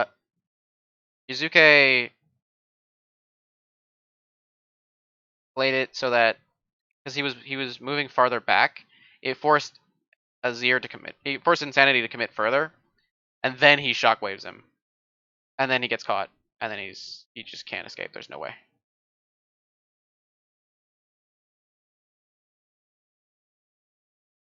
That was well done because the idea is that if Jizuke moves forward to clear the minions, right? That means they want to do something here. If he just sits back, in fact, if he stands still, that tells you, okay, well, that's probably the safest time. Him moving back is actually the most dangerous because it means that you have to commit further in, causing you to die. Phase rush, he chase him down. Insanity does get hit with The another only way that Insanity can avoid this is if he sets up Soldier and does what he did before with a shockwave. I think 2 shockwaves ago, where he already has the dash ready while buffered while the shockwave is going on, so he can kind of dodge it. But it's gonna slide out. In this case, he's just dead. Did Hakuo flash? Oh, he flashed and healed. Summoner heal for the move speed. Yeah. The follow through Hakuo wanted a flash to get the shield. Wanted the summon heal to keep him alive. It couldn't get there in time. Live evil. You wait in the bush. He's got phase rush. He chase him down. Insanity does get hit with another shockwave, but it's gonna slide out. Okay. Did you see that?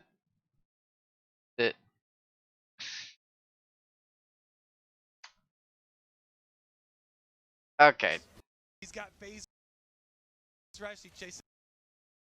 That's not good. Him down. Insanity does get hit with another.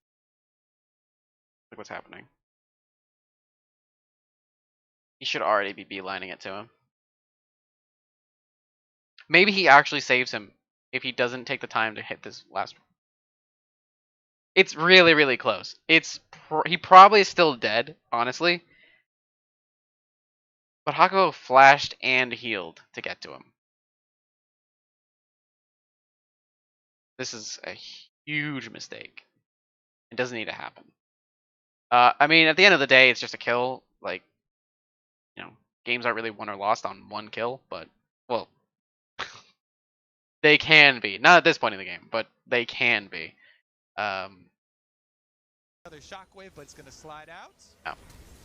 I don't know if that's an awareness thing. I don't think it is. I think he was clearly aware that it was happening. It's just that maybe he just didn't respond properly. It's a fine thing. Not that big of a deal.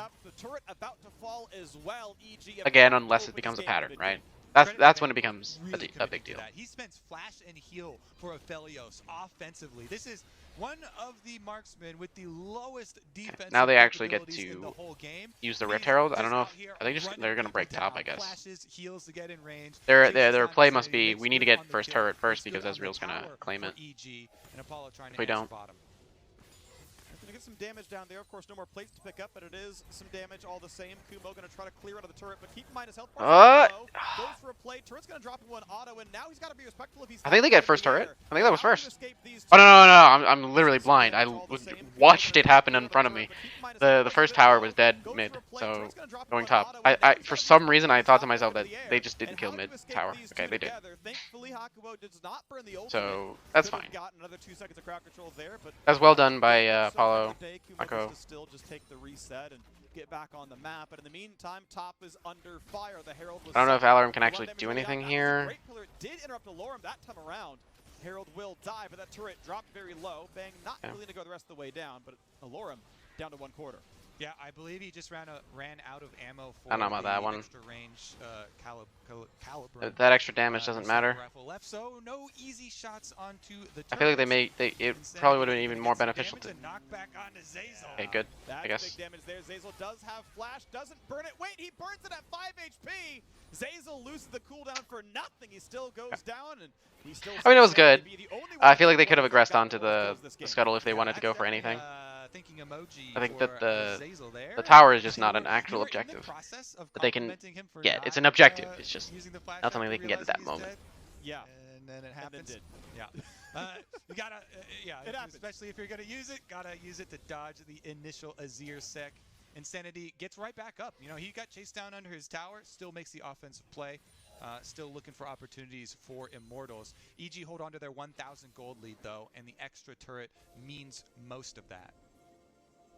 Okay, so 1,000 gold to work back, certainly doable. Evil Genius 30 seconds to is Dragon. comfortably ahead. We're already Gold. coming in. Immortals, though, This is Drake number 3 is on the field, and good looking Ocean out. here is all Problem is, kills, really, in they League don't of have Legends. This is how Poke gets some poke and runs the away. red EG are first trinkets to play. They are getting rid to of the wards, and they are stop creating vision. fog. So they're here early, and then all they really accomplished was giving EG gold. Bleed the Drake and give it away as top laners are As a matter of fact, fighting they didn't even to join that fight. put down any wards because there was nothing that they could. There's nothing to accomplish with putting down wards.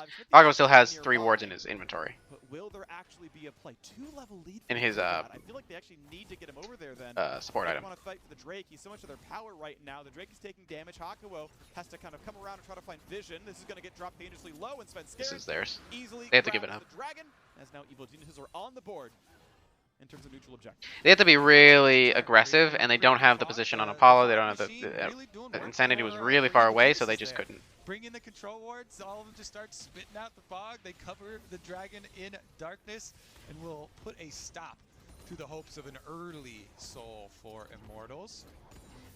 I want to use that one. Frankly, this is one of those things that teams do that doesn't really. If you want to fight for the Drake, he's It feels weird.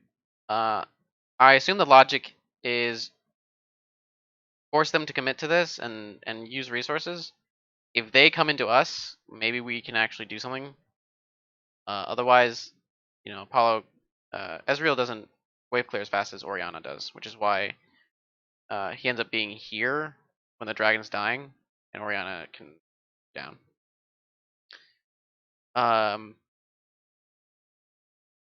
Top lane is kind of an island. It's actually going really well in Alarm's favor. I think I pronounced his name 4 different ways. It doesn't matter. It's going in Alarm's favor. Now mid lane is kind of pushed into Zuke's favor. Sanity has spent more time away from the lane, kind of trying to benefit his team. But in this case, where you know you can't get this, like there's actually no purpose in doing this. To be fair, I don't know what other location they can really go to. Bottom lane is too far pushed. There's really nothing they can do there. Top lane already has its lane assignment. Mid lane already has its lane assignment. There's nothing. You can maybe look for a play on Jizuke. I think that's the only option.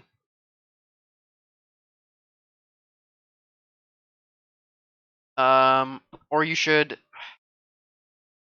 They need to. What they should have been doing is they should have crawled back around. Up here, or not position themselves down into this area. Because when you position yourself here, you're locked into either you're locked into this side where there's nothing to accomplish. Whereas if they were on this side, so let's say that Insanity, Hakuho, and Xmithy were on this side, right? And they were pushing the dragon over here. Right? They kited the dragon to this bush. And they can't put vision down because they're over here, right? So they put down vision here.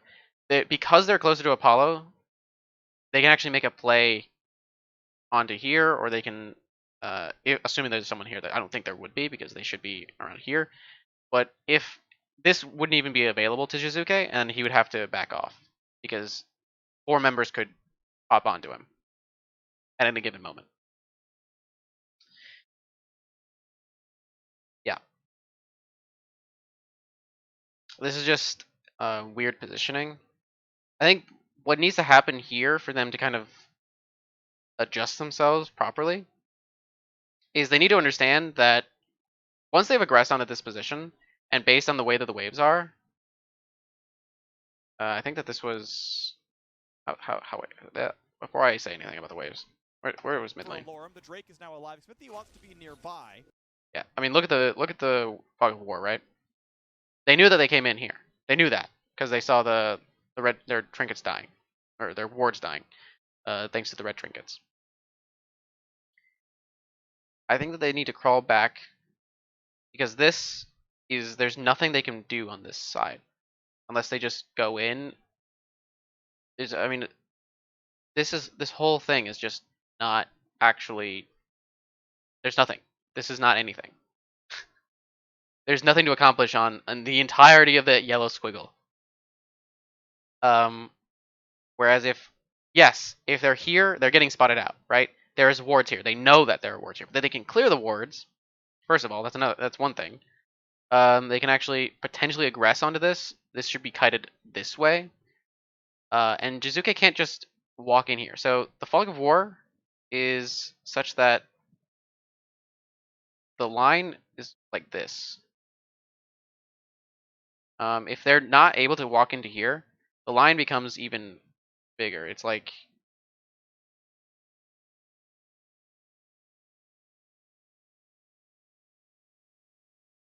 this all would be EG territory. But if Insanity and Smithy positioned over here instead of walking down, I think Insanity actually came from bottom lane and maybe pushed a wave. We'll get some Let me poke. look at that setup. Okay, so 1,000 gold No. to work back. Certainly doable. Evil Genius is comfortably ahead in terms of gold. Okay, so they were there on the setup. They were there first, So, right? Drake number 3 is on the They actually field. even got a ward down. But here's the issue. When this happens, Smithy's here. He needs to regroup around with Hakuho. Insanity needs to push this wave and do the same thing. He needs to regroup with Smithy immediately, and then they need to come back in together so that they can either contest the vision, because they're not actually far behind. They could potentially do this.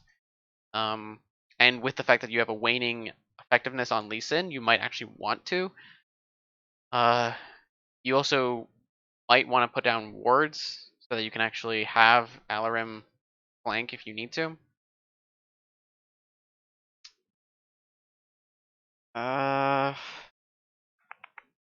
So they deny this vision.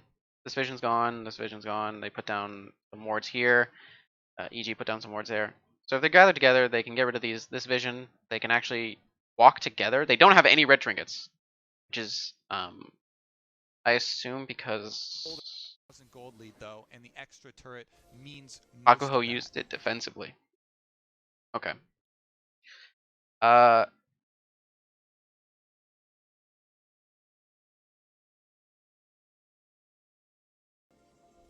Okay, so 1,000. that was a pretty bad usage of the red trinket. I think if Hakuho holds on to it just a little longer.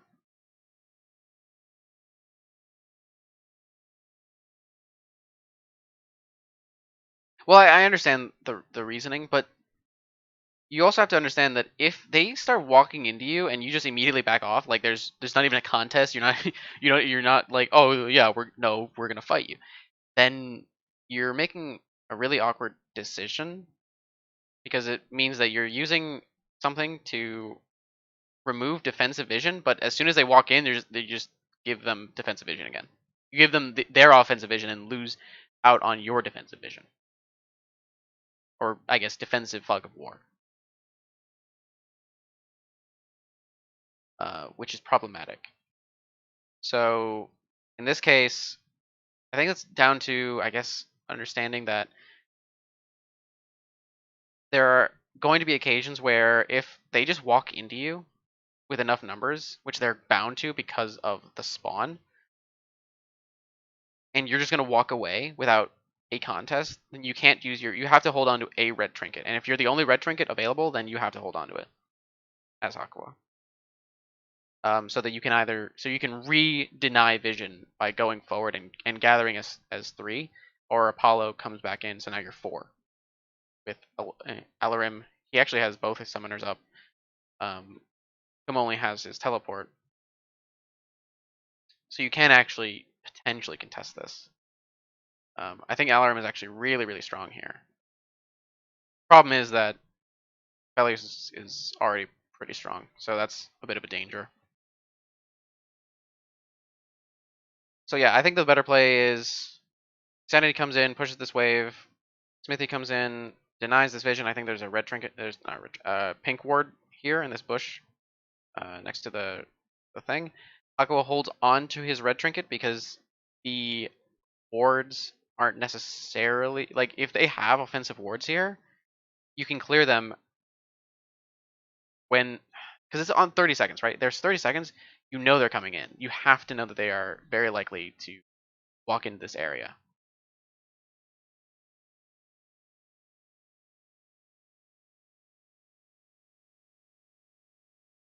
Mm, it might be just very debatable. And maybe I'm on the losing side of this. That maybe this red trinket is actually fine because you want to deny defensive, you want to deny the offensive vision before you know, go forward, right? But the way that he walks is like here, so he only gets rid of like a triangle of vision. Where you'd expect if he's popping the trinket, he would walk around likely locations, like he'd walk here and around. He'd join up with like, Smithy. If they get spotted here, they walk back around. Insanity walks back around. They can be together and they aggress onto Smithy, potentially even aggress onto this while they are doing this.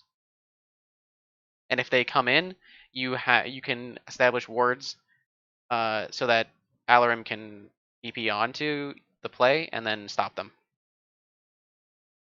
I think that might be the better play, but it might be very debatable. And he does go forward. I obviously cut him off, but fairly limited red trinket usage, obviously. And they actually didn't even have vision stop, which is just unfortunate, I suppose. Now, hold on. This is actually really important to me. Hold on. This is... It's just not likely that they would have vision. That's the issue. That's another issue.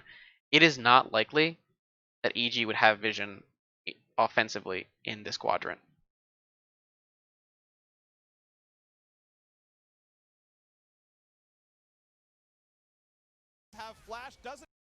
Because you generally knew where they were, right? They were just here. So the jungler and the AD carry were here. You don't know. You actually didn't know where where Zazel was for a bit. Up until I think he might have actually walked into. The Herald was summoned. A lot of damage early on. That was a great pillar. It did interrupt a lot. He did. He walked into your wards. So you knew that this entire area not only is free of their vision, but it's free free of them. It's completely free of their vision. They're very unlikely to have wards here. So I think the waiting on the red trinket is a viable option. Down to 1/4. Yeah, I believe. And this is whatever. This doesn't actually do anything. They either contest the scuttle or they do more to establish vision. They actually already have established a good vision line here. You actually see Ezreal is here, and there's several wards right here. So they actually have a good vision line, rather offensively. So that actually is even more indicative of the fact that they don't have that EG are very unlikely to have offensive wards. So they can actually use that because they notice where he came from. You know, he came from here. So that's big damage there. Zazel does have flash, doesn't burn it. Wait, he burns it at 5 HP. Zazel loses the cooldown for nothing. He still goes down, and we still see Insanity be the only one. Zazel there.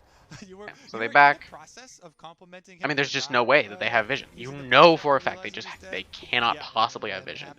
But he pops the trinket anyway. Gotta use it to dodge the initial Azir sec. Insanity gets right back up. You know, he got chased down under his tower, still makes the offensive play. Still looking for opportunities for Immortals. EG hold on to their 1,000 gold lead, though, and the extra turret means most of that. Wait. It's even worse. Okay, so... Oh, every time I look at it, it's even worse. That's Still looking for opportunities for Immortals. EG hold on to their 1,000 gold lead though. look what they have vision of.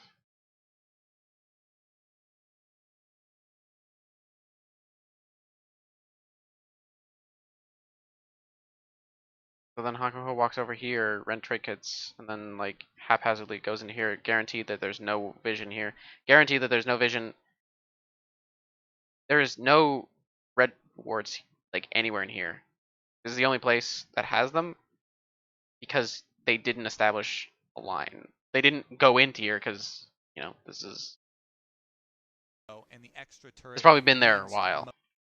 League of Legends as Hakuo gets some poke and runs away. But I think that they were EG just are first to too play. They are getting rid of the wards and they are creating fog everywhere. they were too for divided on Immortals. this. It's gonna be hard for them to fight back I spent a from lot of here. time on that on this Leave the one Drake, play. It's like give it so away as top laners are fighting you'd back think that and it'd be forth. really Even on the minor, side, but I they feel like join it's that fight. actually huge. Looks like there was none to be had. It's a farm lead for Alarum Alarm. has Drake 2 coming levels out, on Kumo. tough to be nearby. Holy crap, you really Will there actually be a if they were positioned, oh man, if they were positioned, they could have threatened TP and they would have been way stronger. Would have been a much more effective TP. Urgot, I feel like they actually need to get him over there then.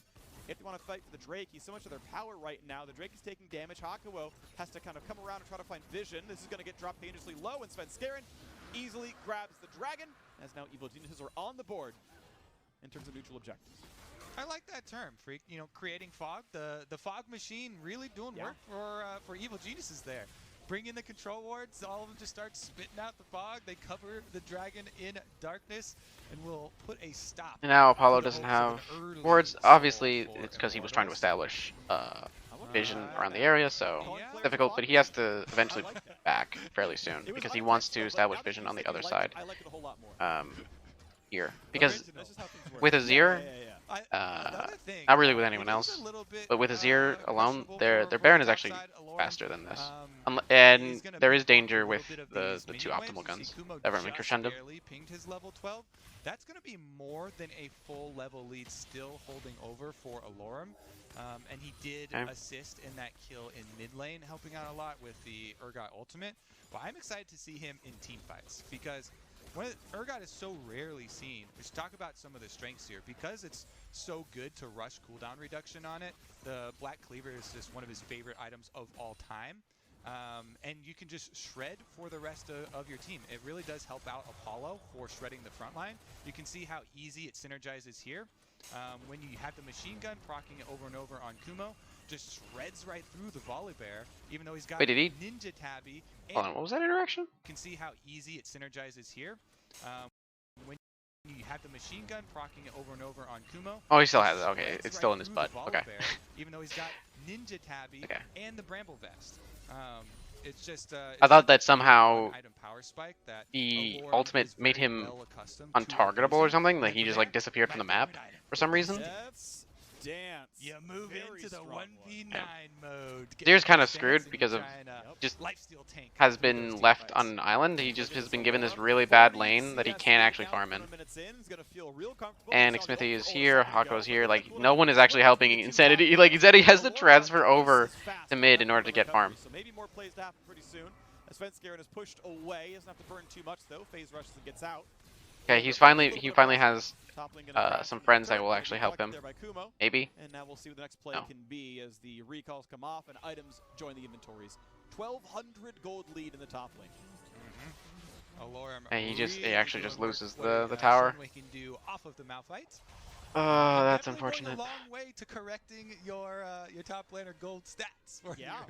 for the early game. I mean, too. Jizuke has just been farming a storm, and he got some turret plates too. So we've got plenty of time he's just before he's Ocean probably Drake. so much stronger than So if Insanity if here. you get a pick, it does have to come for fighting over some of the vision. Okay, this is and actually a good right lane. now. Okay, And this is you a are good lane looking for Insanity to go to, as because now Xmithy he can actually and control it. Hakuho He can farm it up if he wants to. specifically for me, the Azir. He has He can no burn reason to push this. lanes, He's probably going to, cooldowns but he has no before actual this reason to push dragon this. in the next Yeah, he 2 pushed it minutes. immediately.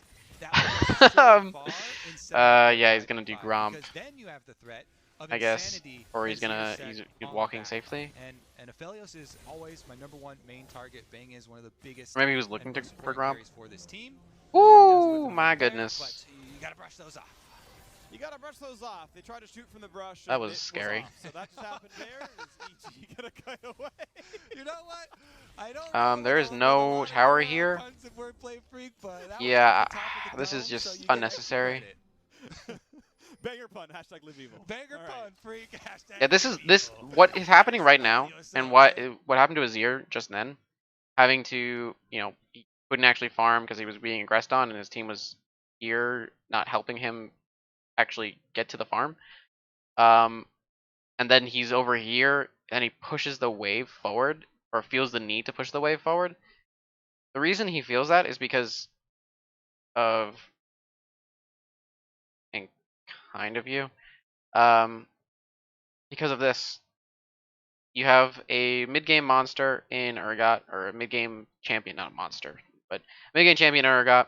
Very, very strong. He probably really wants to fight here. Obviously, now with the Triforce completed, it's much more even here, but regardless. But then you have the early game um, champion, and then the fairly aggressive champion who wants to actually be proactive and do things on the map. Um, Whereas if Azir just sits here and goes, all right, I'm just gonna farm, and then slowly the wave ticks forward, like, oh, it's over here now, and then slowly the wave, maybe the wave is actually pushing, but it's much slower than him going, okay, wave, or yeah, he catches the wave here, and then pushes over, immediately kills the wave, immediately kills the wave. Now it's over here, all within the span of like 30 seconds or a minute or so. Whereas it could have been a much slower process just to prevent Kumo from actually being able to do something, because Kumo can't just farm. He's already behind in farm. Push him further and further down in farm. You know, I say that Insanity's feeling pretty bad because there was that moment that he didn't have farm or anything. But I mean, in terms of the timing, his farm is fine. He's just behind because Jizuke's just been farming super efficiently. Um,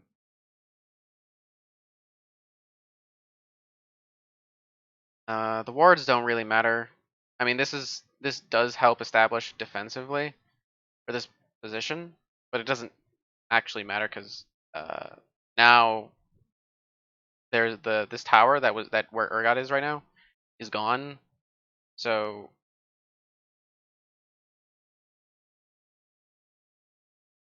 because the tower is gone, it can actually be pushed further in, and Azir can sit there and do the same thing he would have done here, right? Where he sits, waits, slowly pushes. It might be pushing, but as slow as possible.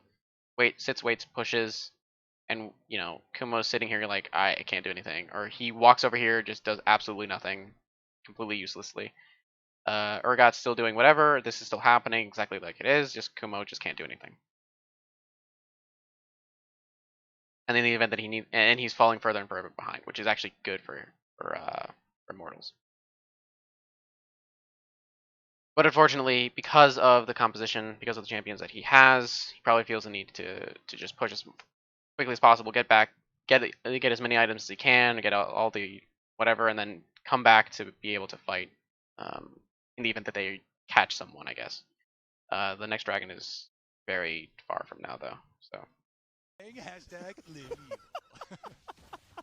Well, we got some fights. about a minute and 20 seconds. The assist there. Smithy claims that one with the resonating strike, and we once again look at the game state. It is a 600 gold difference, with the favor being to Evil Geniuses and a 1 Drake advantage to. That's not very far, very but close mid game here, and we'll see. But I suppose that was now I was being inaccurate. It's not very far. It is far. Walking forward into the river. Next Drake spawns in just a minute's time, and with Jizuke there, they're trying to push. But I mean, in just that case too, Azir very easily could have held on to the wave as much as possible, and then forced Kumo to come back or whatever.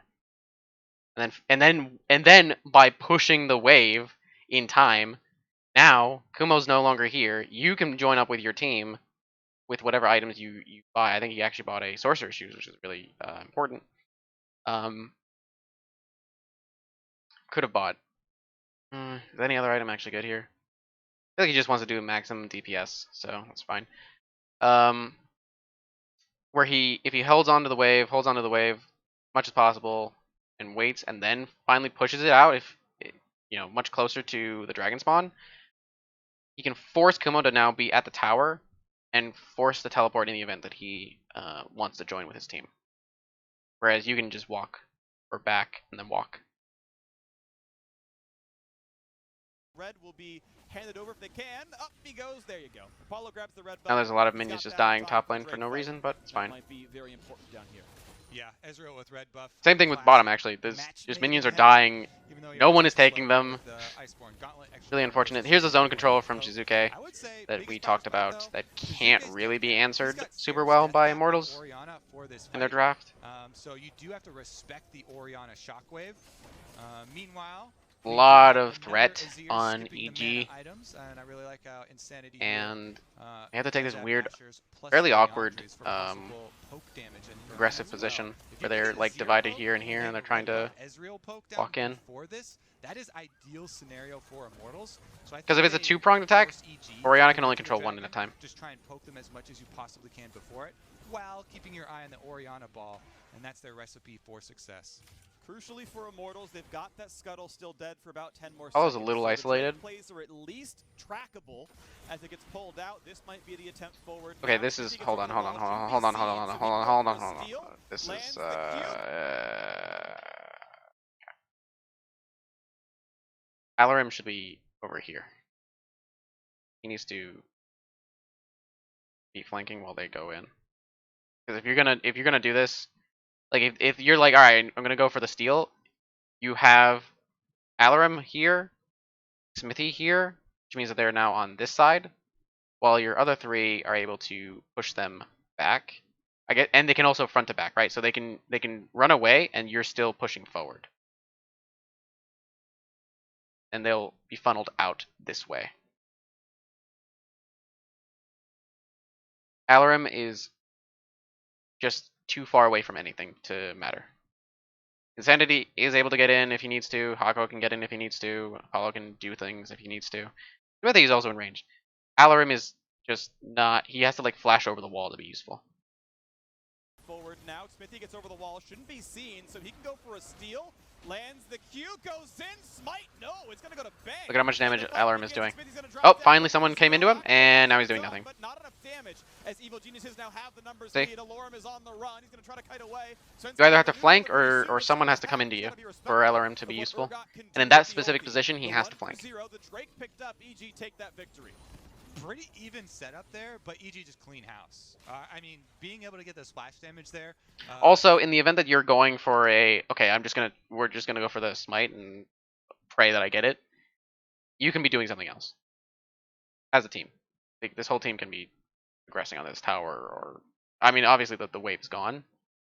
Actually, don't know why. Before it, while keeping your eye on the Orianna ball, and that's their recipe for success. Crucially for Immortals, they've got Because they cleared the wave. Okay, that's fine.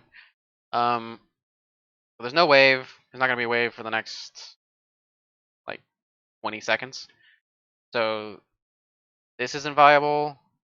Yeah, Alarim needs to be over here. Smithy can be here. They can aggress like this. If they're going to go for this play at all, this is how they have to do it. Alternatively,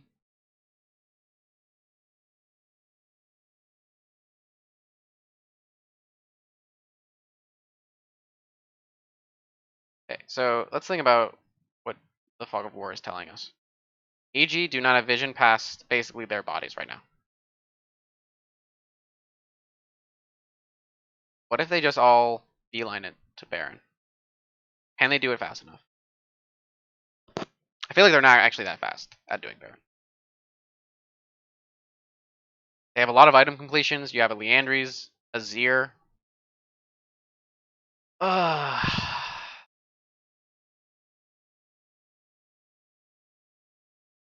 think if you're gonna make that play, you have to do it.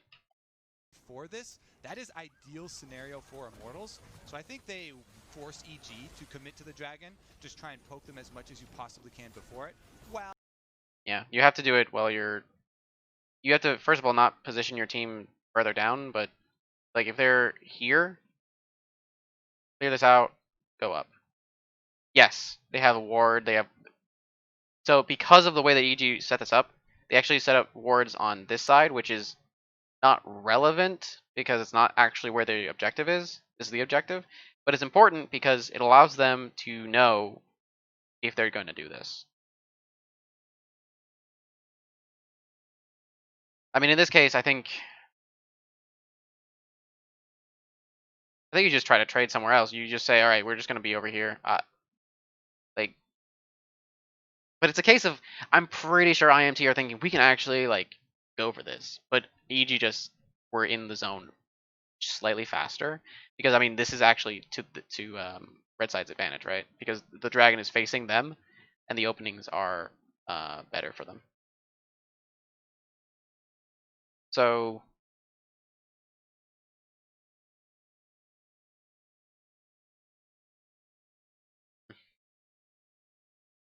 yeah, I think you either have to be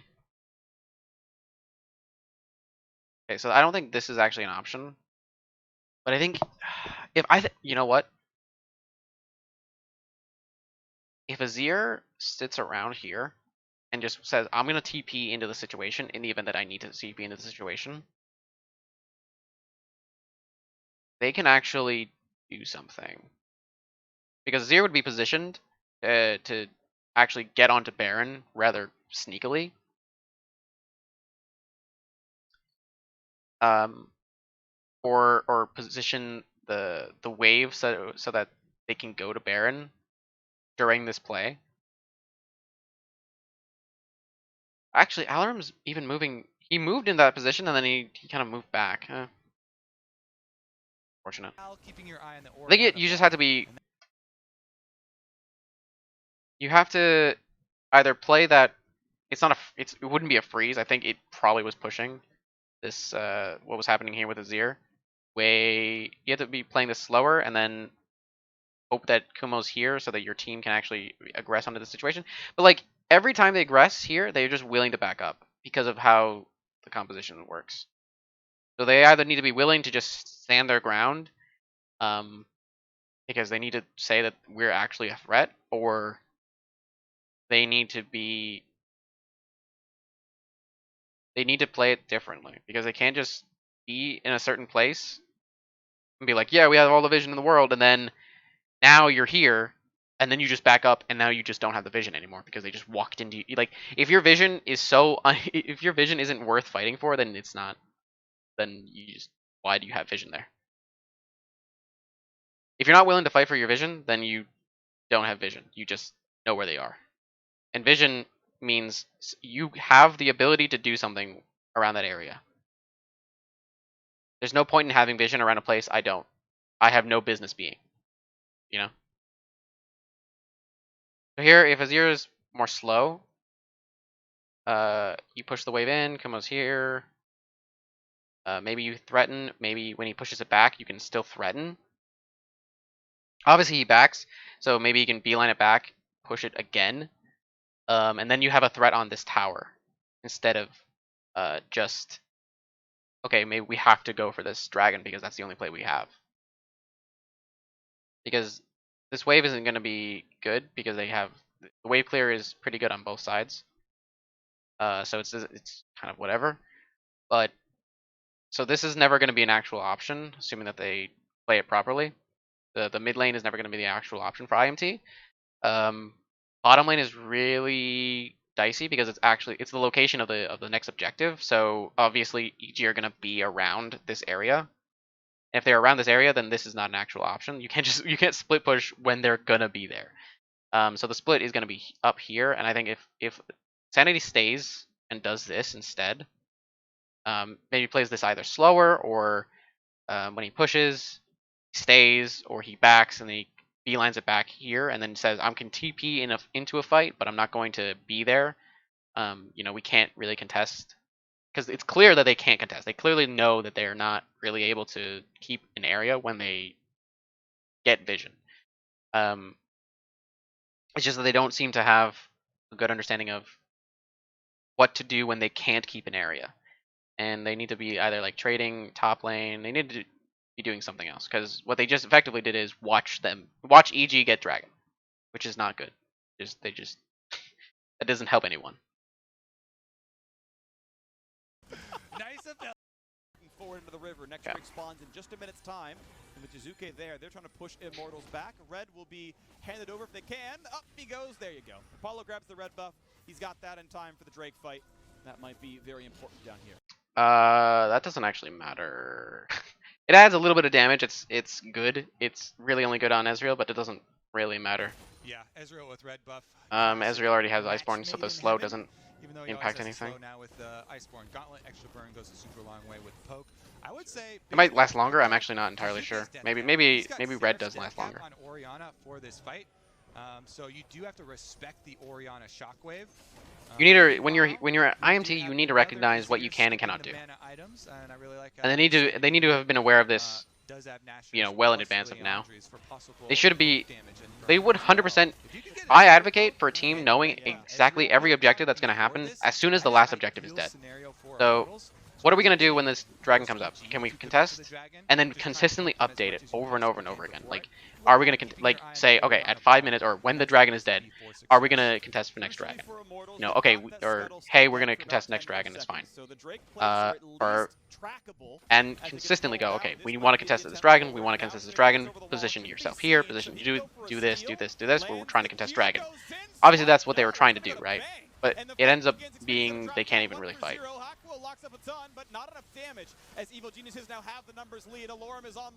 Because these two can't really get in. And I mean, Smithy has to kick someone into them basically for them to be effective. Pretty even setup there, but EG just clean house. I mean, being able to get so at this point in the match, right now is when IMT needs to say to themselves, how are we going to contest this next dragon? You already need to be asking those questions. Just like the previous one. This play a minute ago could have been understood. All right, we're not in the lead. We can't really fight them. Or when this starts happening, when you're like, we have to go for the steal instead. This is obviously just making the best of a bad situation. But it's a question of, could you have known that this was going to happen regardless? And I think that you definitely could have as IMT. You could have known that that was likely to happen. And Azir could have pushed onto this. Obviously, Azir is not the safest in that way, but if all of them are here, then you can't do that. It's going to look pretty good now. Evil Geniuses have jumped up to a 1,200 gold lead again. They've tied the Drake count, and it feels like they've been in control. The one matchup that feels really Immortals' favorite. IMT need to start actually seeing this as a legitimate objective. EG just have free, why do they have free consistent? I feel like this is the same pink ward. I can't know, but if this is the same pink ward, that's just really bad. Okay, this is really good. Element is just demolishing him. Still 2 levels up on him. No. And this time around just jukes it. The cooldown was actually missing. Kumo could not have immune it this time around, but just barely to the side. He jukes away from the shot that could have been the kill. I don't think he still kills him regardless. Mid lane, playing a little footsie here over the control wards and brush, and EG do get to bully out. Yeah. But now the line is really awkward, right? Because this is EG territory, but you see that Alarim is in a weird spot because he's way forward. Scuttle away. Not the fastest. Yeah, gets out of there, no big problem. Gets to live through this one, and yes, gets the turret half HP, gets Kumo a little bit low, but end of the day, other than slightly growing the You'd think that with these two aggressive options, that if that were to happen, you'd be able to go forward. Ooh, wow, that was close. That was a lot of damage on Smithy. Very, very timely ward hop back into the pit. Denies a trinket, that's something, I guess, but still going to stay alive as Evil Geniuses continue their pressure, looking at something else to do. A pillar going to slow down. Because if you see that Zazel's walking away as a 3, you should be able to come into that.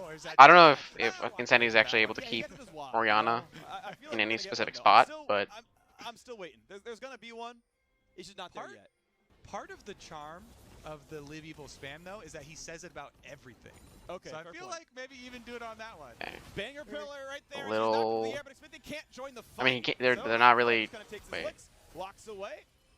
Recall just stopped by Apollo. His man is a little bit low. Going to lower his damage output there. As Zazer still kills Okay, so off they were able to get the wards. And again, They the more removed exciting vision. story is the side lane. They need to establish Laura, vision now. boom, working around the And with jungle. He's Alarim done doing numerous times to this, stop which it. is really, really good, Gets the kill on the turret, you need has to... the everything Okay, alive so once they're again. starting This is to Kumo finally put down some burning his own, vision. has to flash away from Alorum's. Yeah, this That's is really... hitting Alarim a is bit just brutal. Top difference is happening doing in really this well. game.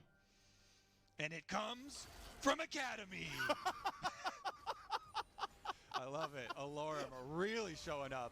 Level 16 too. This is still Now the he's got the only... level 3 Like, ulti. they have Scuttle Crab, but Immortals. He's taken away the jungle. I it's feel like it not a has very been, strong you know, vision line such around such a good showing ever Baron. since they were able to swap over. You mentioned at the beginning that their losses since swapping have It's actually from those top a good teams to aggressive looking line top on the around top of the this standings. area.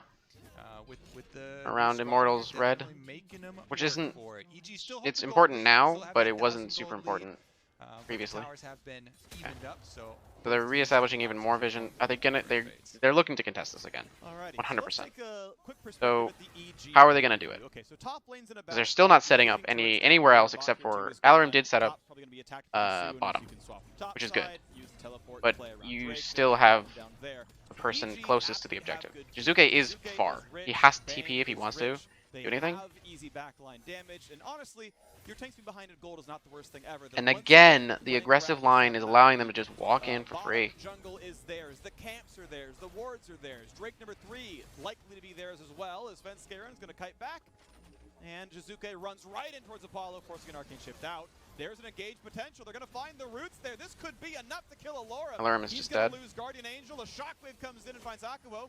No trade damage yet for Apollo. This could be Alorum going down. 100 Smithy is health just left on unable to him, do and anything. He's gonna burn down. Kumo finds that kill. Smithy's over the wall to find nothing else. Now 5v4. Yeah. EG take control of the map. They need to be more willing With to their streak. No! do things on other sides, on the other side of the map. Raid boss dad. Just because it's the, just because obviously this is bad for them to have 3 dragons, doesn't mean that you have to contest. Something back out of it by pushing towards mid. I mean, now they literally cannot do anything. At this point, Insanity needs to just beeline it straight top and then push the wave. Because then at least maybe you can establish something. You push the wave here, then Hakuho and Apollo can be over here. Like, what world is that gonna? Is Apollo gonna just steal that? But we are poised for Ocean Soul. At 35 minutes, EG can fight for their 4th and final Ocean Drake.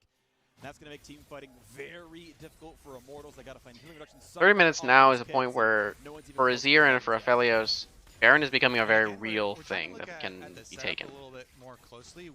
And you can already see the AG are using their position to take that.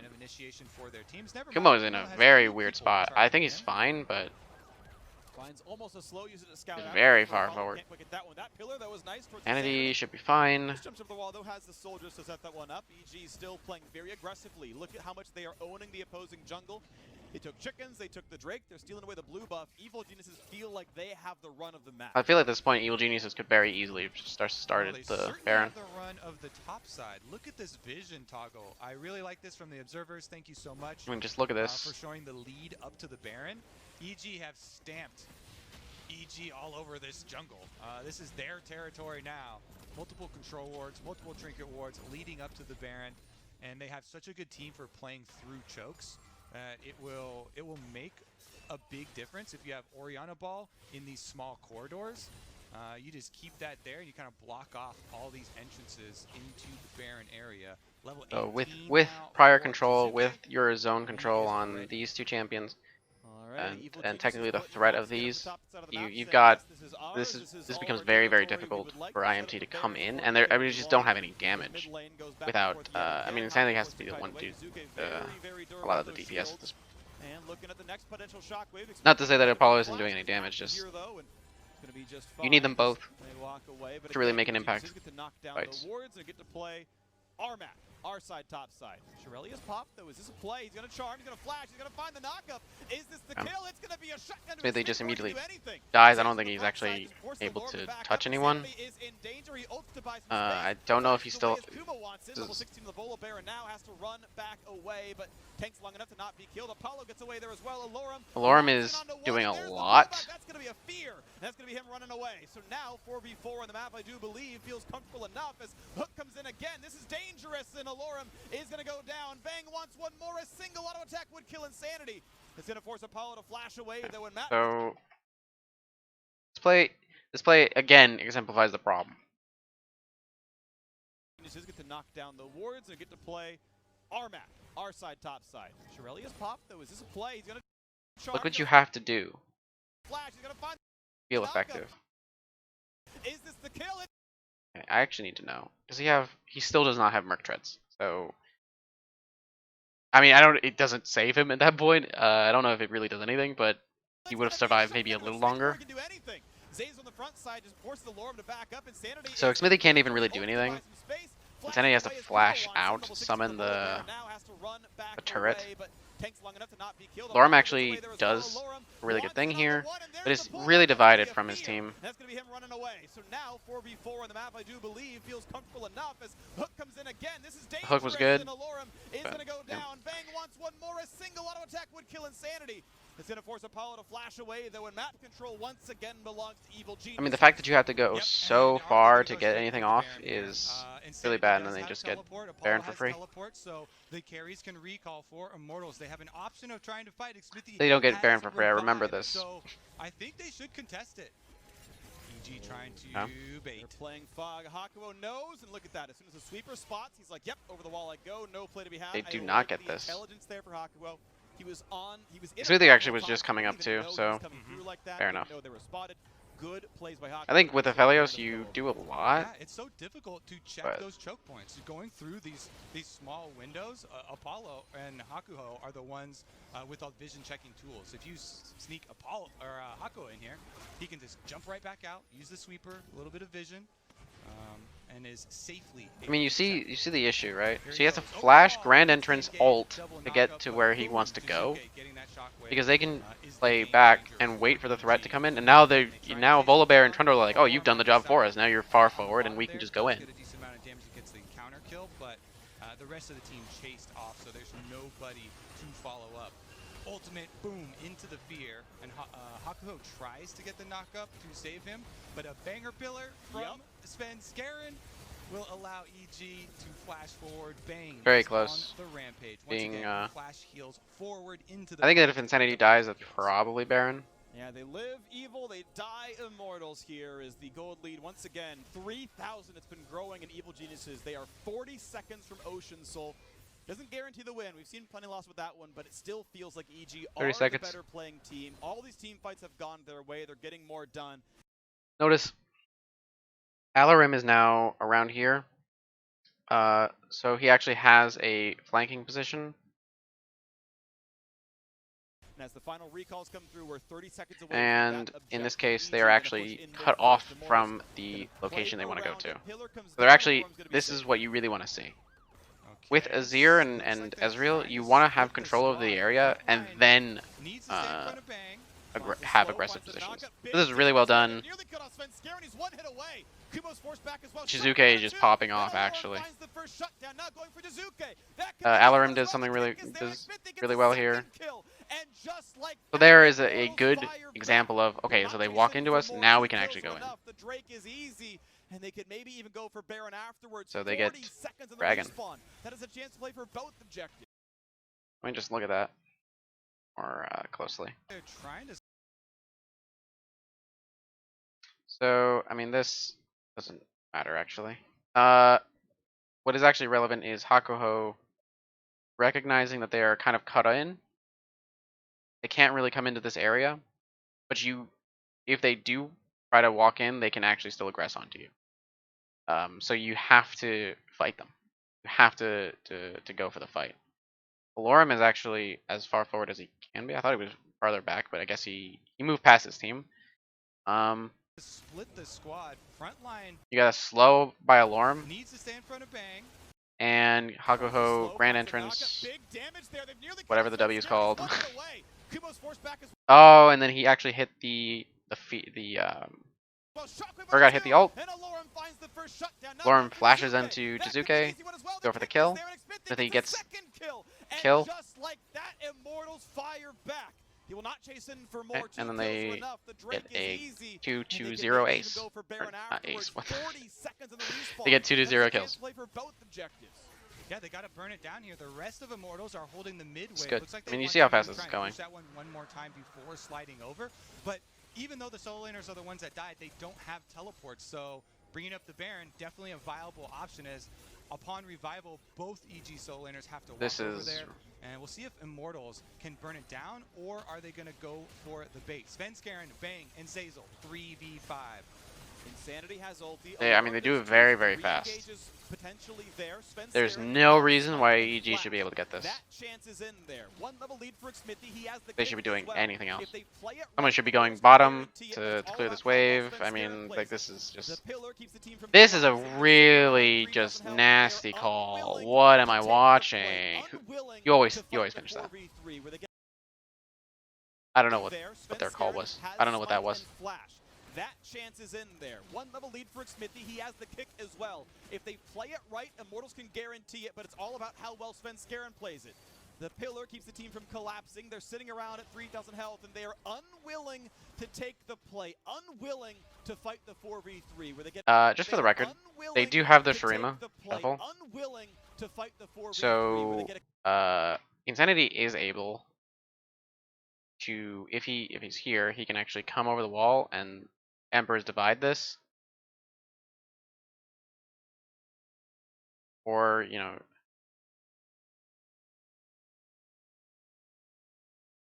or Xmithie just Q kick, or Q, sorry, he Q's Baron, flashes over the wall or wards over the wall, kicks Svenskeren, takes the Q back, and then you just rapidly kill this, and it's free. Svenskeren plays it.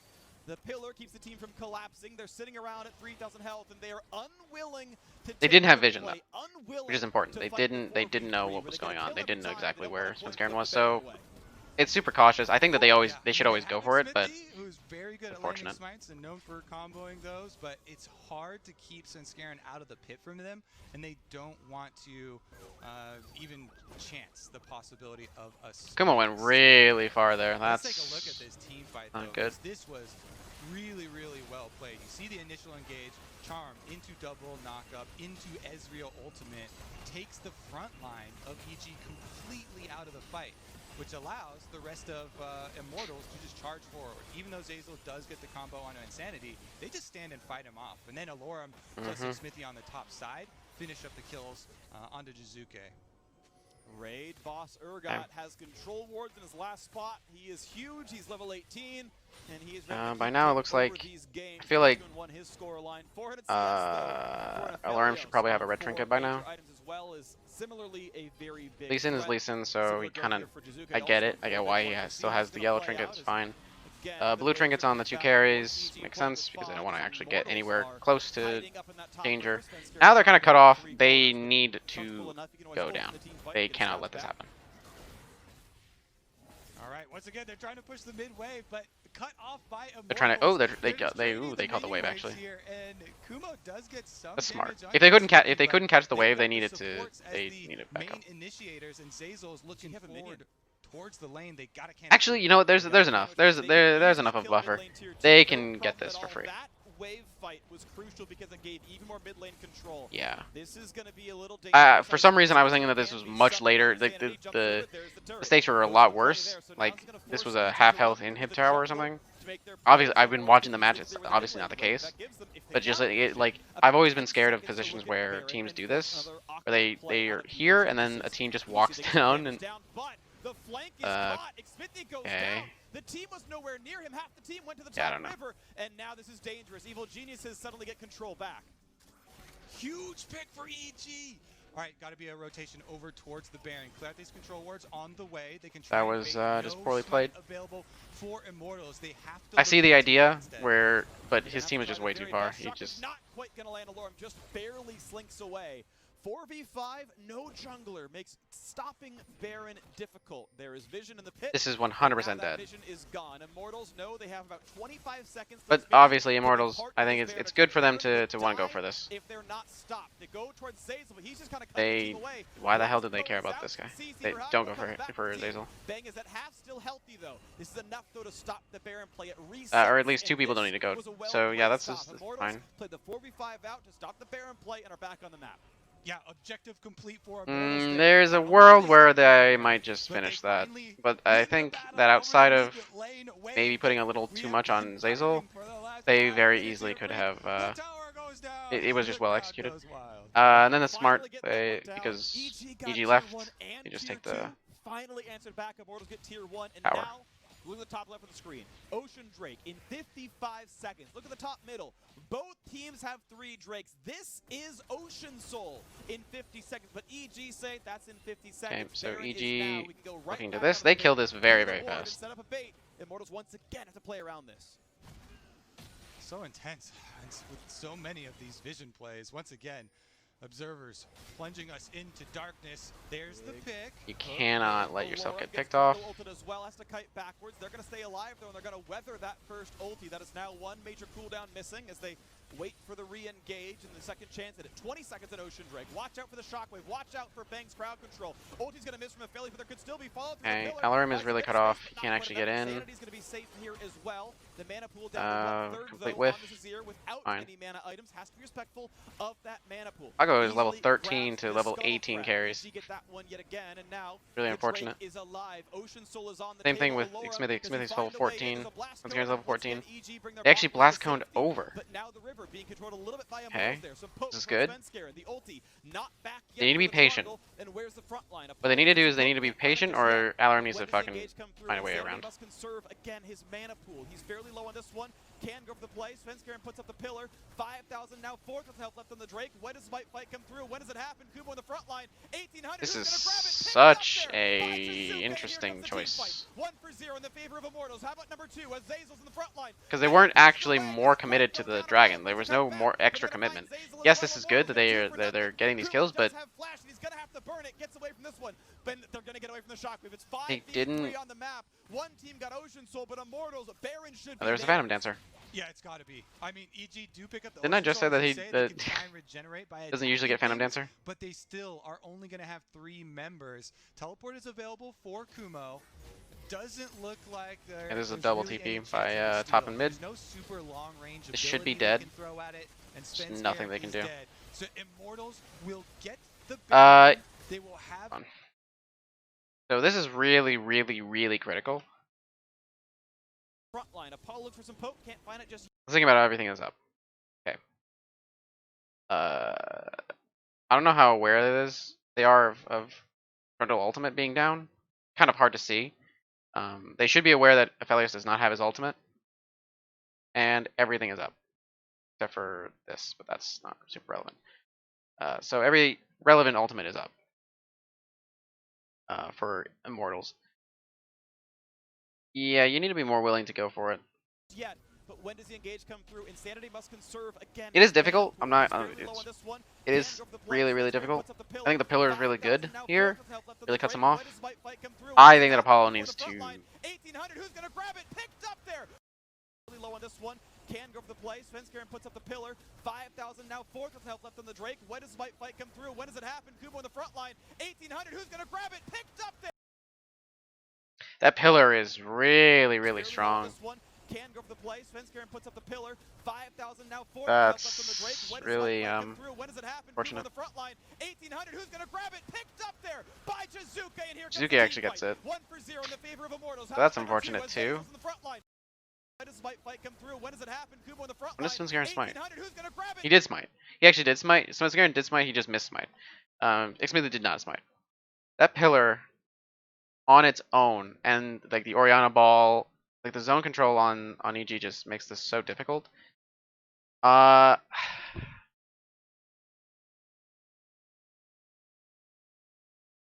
because they're sitting in here, you can't even see them, right? Like they're basically invisible to you. Because this is the vision that INT have. it's really dicey. I think he knows that someone's here, but he doesn't know who is there. So I don't know why Apollo goes that far forward. This is really, really difficult. I think that if Hakuho's not standing here when this pillar happens, if he's here or here instead, and then can actually just say, all right, I'm just gonna quickness and go into this bush and say, screw it, whatever. If I die, I die. I think that's better than letting them get the ocean because it's just such a high level. It's just such a low chance of winning after the ocean goes down.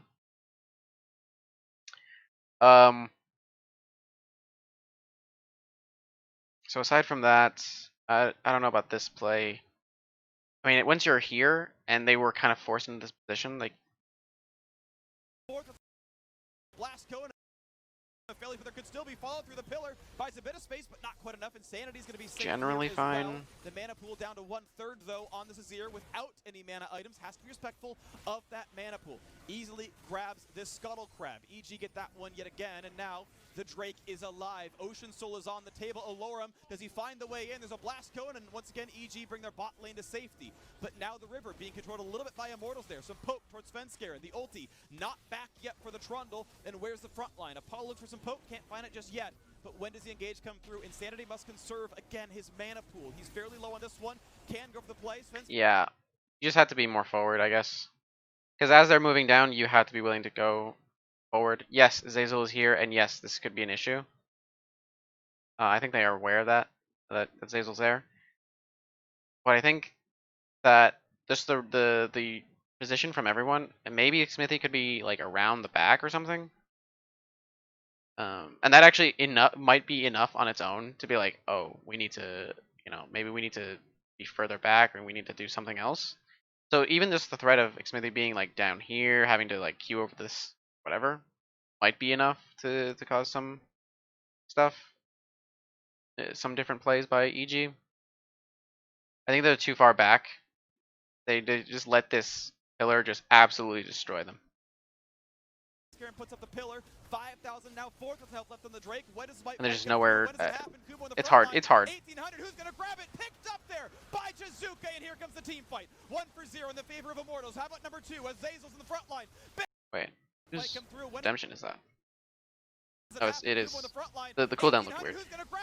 By Jizuke, and here comes the Okay. team fight. 1-0 in the favor of Immortals. How about number 2? Azazel's in the front line. Bang, pushed away, doesn't quite go down. Yeah, they need to be willing more. They need to be more willing to pull the trigger on that. Immortals got a 2 for nothing. Kumo does have flash, and he's gonna have to burn it. Gets They actually do well in this fight. They need to be more willing to pull the trigger. One team got Ocean Soul, but Immortals, Baron This should be instance. theirs. Yeah, it's got to be. I mean, EG do pick up the Ocean Soul. Baron as has you say, they to. can try Baron and is regenerate by attacking has to be the thing things, that they get but because they still are only going to have 3 members. Teleport is available. technically for Elder you. Dragon can be a win Doesn't condition. look It is like there's exceedingly really any difficult to chance of win a steal. There's against no super Ocean Soul. long-range When ability you have to not grab, itemized at all and Svenskare against is that. dead. So You have Immortals no will executioners. get I don't know if the you can even Baron. build They any will have this power point. play, Oh no, wait. and they will This is have an to fight executioner's. through Fine. an Ocean Soul. Now, I don't see a lot of healing cutting. Maybe they have enough money to quickly buy an execution. Apollo does have healing reduction, But let's take another look. but at it's the not fight enough on its itself. own. And as you said, it was Jizuke with the extra bit of damage on Orianna. He already placed the ball there, so it's probably a W from him. But Smithy goes in, tries to do the smite combo with Lee Sin, and they just barely got it with that W. I wanted to say, though, I was watching Apollo for a lot of this fight. He jumps off the wall. He plays it super aggressively. You see him chase both of the carries of EG off, back around behind the Dragon Pit there. Really getting a lot out of the mobility of Ezreal. Yeah, it's a nice job right there. So Immortals swing the game back to a gold lead for the first time in a while into this game, and they have this Baron power. Immortals have the gold lead because of the Baron. Now, how do they use it? Okay, so obviously it was in a replay, but let's look at when they claim it, right? So how do they use it? So we're at 420, 42:09. This is a very long game. So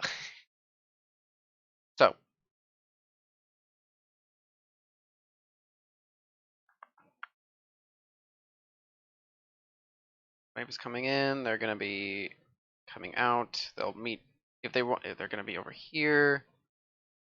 One person.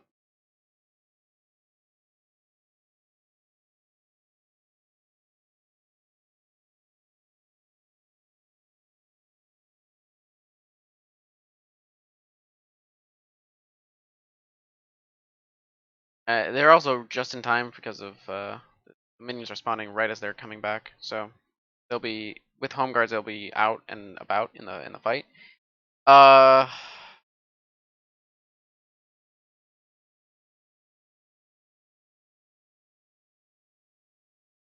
Baron is no longer an option, so there's no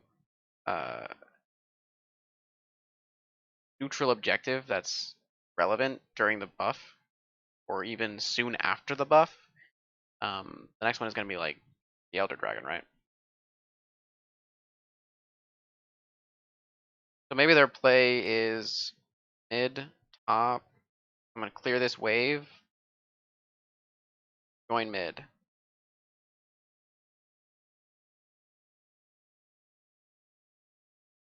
You clear this wave, you push, and it'll slowly push in as you kill these towers. Then you regroup, come mid or come bot, and then this is the most vulnerable.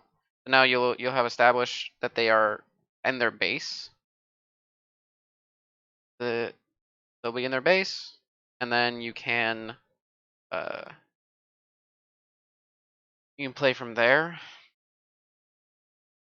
Obviously, this is the most vulnerable, so there's also it's very likely that they're just gonna go. They're gonna kill this, beeline it straight bottom. But I do think that they should use these two because there's actually a wave here. So this is almost certainly dead, and then they can join up mid.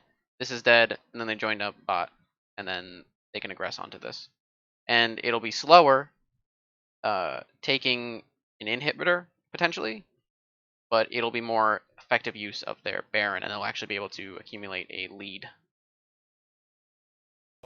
Now, I don't see a lot of healing cutting. Maybe they have enough money to quickly buy an Executioners on someone, but let's take it aggressively. You see him I've looked at that fight enough. Off, back, around behind the Dragon Pit there. Really getting a lot out of the mobility of Ezreal. It is a nice job right there. So Immortals swing the game back to a gold lead for the first time in a while into this game. And so they're actually doing the opposite of what I said. 2 minutes to go for this one. As you mentioned, Ocean Soul is on for the rest of the game. Orianna does have the potential threat of pushing them away from that mid tower, from their siege. Yes, they'll have to immediately respond to the Urgot.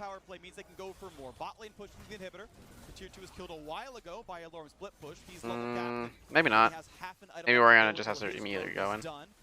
I think that Orianna can actually threaten. Not doing the most as it is very slow going. Down to 1 minute 30 left on the Baron buff. Svenskar in front line. Yeah, they're just it's look at how difficult it is because of it's just so because of their zone control. It's so hard to try to get into these inhibitor towers, which is why I suggested trying to kill the tier 2s first, then as a team coming in and doing this. Also, for a split second, trying on the bottom side, has a battle with Kumo. Decent amount of CC back and forth. Haku and Smith, he could look for the play, but is done. Reminder came through on Apollo, so he's going to feel comfortable. Here's the problem. Here's the problem with why this. Okay, so because he's too fast, this is unequal, right? So the wave is already there while they're killing this. So maybe they have to back up and respect this. So okay, sure. But now, what do? Now your wave is already thinned out by the opposing team bottom. So you can't just go okay, here, because this is happening first. He's already on the tower. So he's already on the tower before you're finished with this. If it was the opposite, like this was dying and then he's finally approaching, then you can transfer over and then the inhib is gone. But because of how fast they did it, it's just 2 minutes left of the power play means they can go for more. Bot lane pushing the inhibitor. The tier 2 was killed a while ago by a Lorem split push. He's still 2 minutes on the Baron, but I don't know how effective. I don't think that they can actually siege past this. Pressure not too terribly much. Double cannons help a little bit, but it's not doing the most as it is very slow going. Down to 1 minute 30 left on the Baron buff. Svenskar in front lines goes to knock. Nah, maybe we're in. It'd be really greedy for Orianna to go down. Has a battle with Kumo. Decent amount of CC back and forth. Haku and Smith, he could look for the play, but Smithy and Hawk are trying to look for stuff on either side, but they're not really committing to any one of them. Just comfortable enough, and they're going to keep going for this one. Kumo and Alorum again trading blows back and forth, and now this actually might be a real play as EG push in. They fight for the wave aggressively. Yeah, they're trying to take down these cannons that have been just wearing away at the inhibitor towers. Mid lane hurting a bit more than bottom lane. Apollo and Insanity are both in mid lane right now, trying to throw a poke at Jizuke to pop the shield, but they're unable to get much of it done. And the cannon minion itself, a few more shots on the turrets. It's below that last little percentage mark, so it won't regen too much. And they still I just don't think it was the best usage. I mean, they lost a couple waves, bottom two, or top, sorry. We're going to see a quick so they even lose efficiency in terms of farming, which at this point is whatever. But I mean, just in a power play of like 3k gold, when the Baron itself already gives you 1k, 1.5k, is really minimal. Level 18 on 3 different members of Immortals, all the big farming roles. Evil Geniuses in the same boat. Junglers and support still to gain some XP. Okay. Now it's Ocean Soul power should start to kind of overwhelm, I feel like. It should be... Also because of Ocean Soul, I didn't even mention this, and Kobe brought it up. The Ocean Soul makes it even harder to siege, because you can't chunk them out. There's nothing you can do to prevent them from doing anything. Okay, so now it's gone, and we're looking at 2 minutes until the 2 Elder. These late game team fights, 45 plus minutes, Freak. These are so intense. The communication, I know from experience listening to these LCS teams, when you get 45 plus minutes, just becomes so rapid. This is really draining. I imagine that this is extremely draining as professional players. I mean, they're already playing at a really stressful level. And then they're here for 45 minutes. The mental exhaustion must be they are as powerful as they will be in this game. Pretty immense. This is their moment to make the difference here.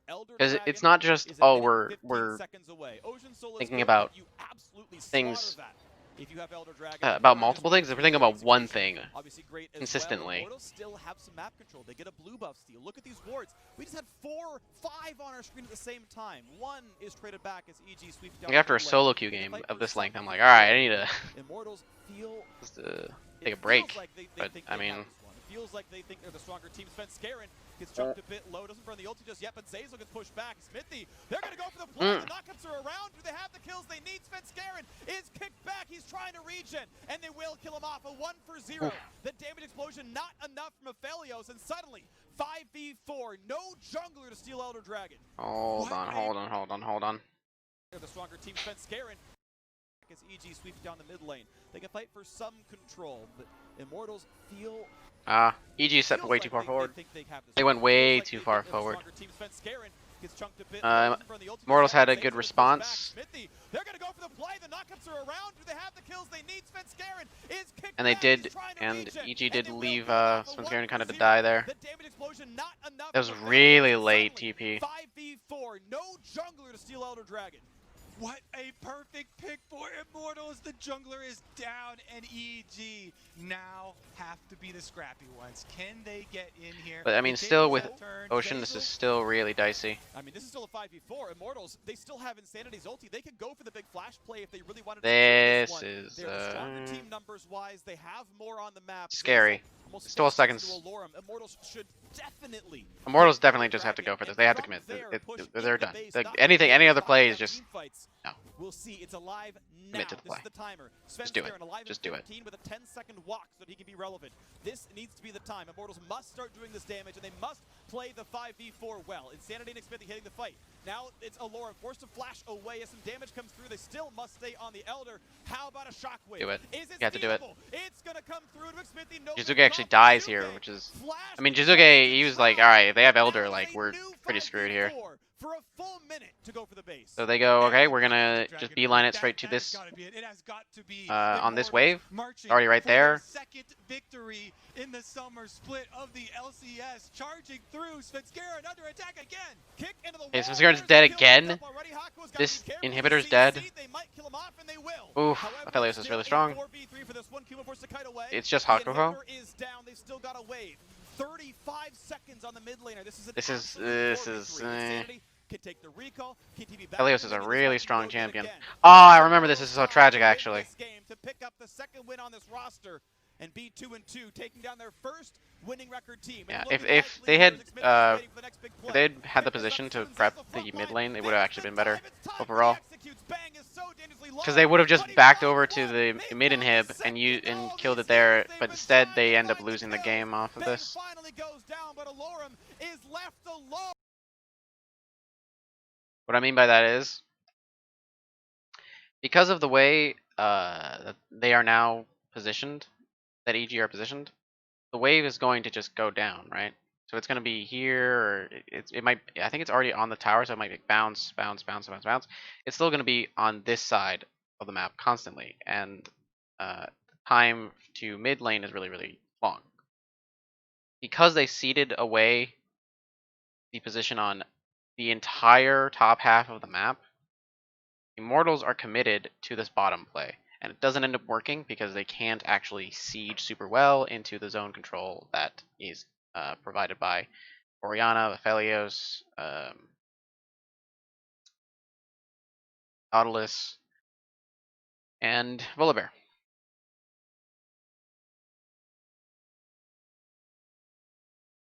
So EG prepped the waves properly and stood correctly, whereas Immortals full 100%. I mean, they were already committed, but they full committed to the dragon, which I commend.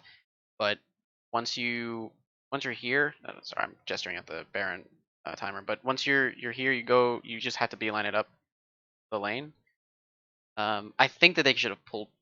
They could have pulled back because I mean, Baron in a minute, they're still gonna have Elder. Um, it's like it's a guarantee basically that they're gonna win the fight when they go straight to Elder. So I think that they were really antsy. Getting the inhib is really, really good, especially because of the position on it. So you get this, and then you can back off, just back off, and then go straight to this. They have TPs.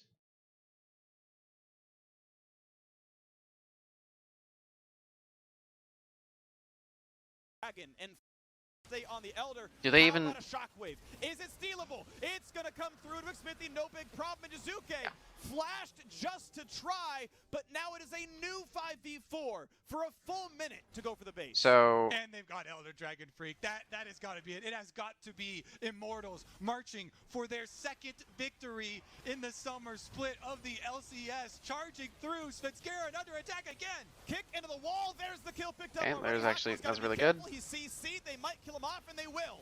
However, it's still a 4v3 for this one. Kuma forced to kite away. The inhibitor is down. They've still got a wave.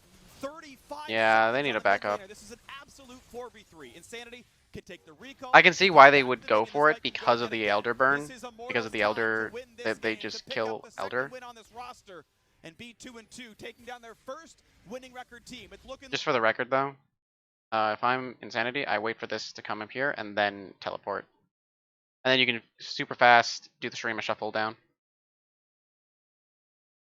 and that's actually better than because he'll have the speed up from the teleport, and maybe he has like celerity or whatever, but I guess it doesn't really matter. Or Nimbus cloak. In any case, if he doesn't TP here, he TPs onto this. He can super fast come up here or just flash and then Shurima shuffle them into their team.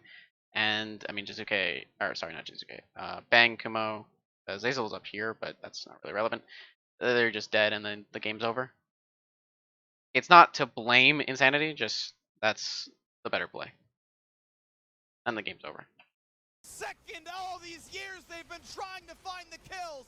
Bang finally goes down, but Alorum is left alone. This was a very, very He's in a long 1v2 game inside the deliberately. base, and Because Immortals have first to of wait all, even Immortals longer didn't really to find use their way the back in. Kenny draining against 3. It seems unlikely. Shockwave he just wasn't able to use they weren't able to use the side lanes very effectively at all.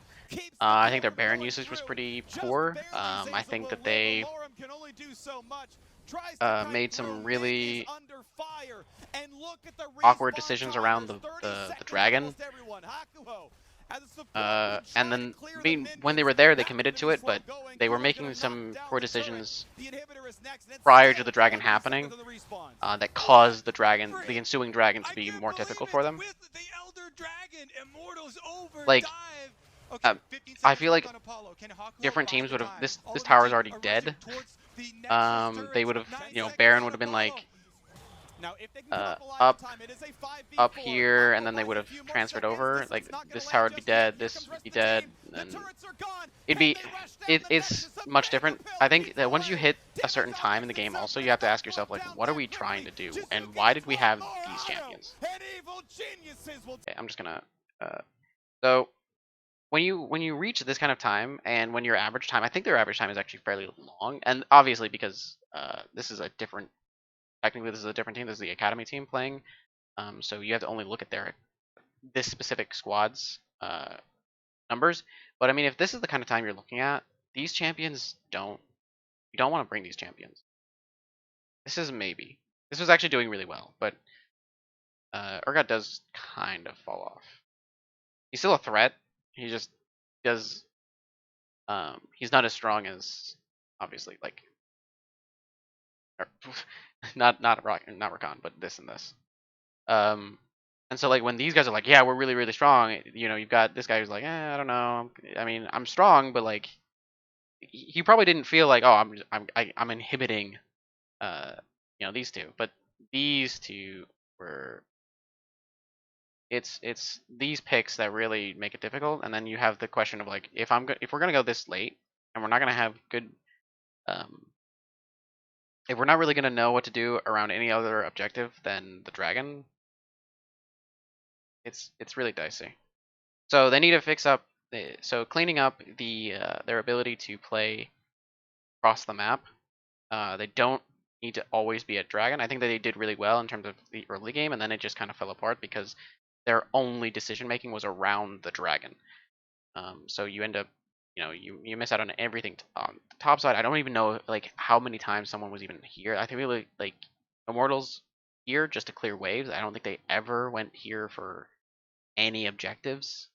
Past Alarim, like getting this tower here, the tier 1, I don't know if anyone was here for any particular reason other than to clear waves.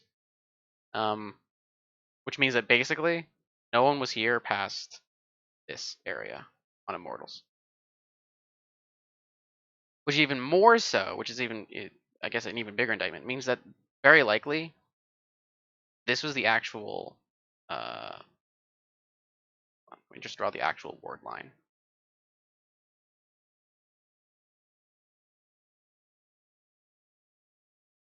This was the actual ward line.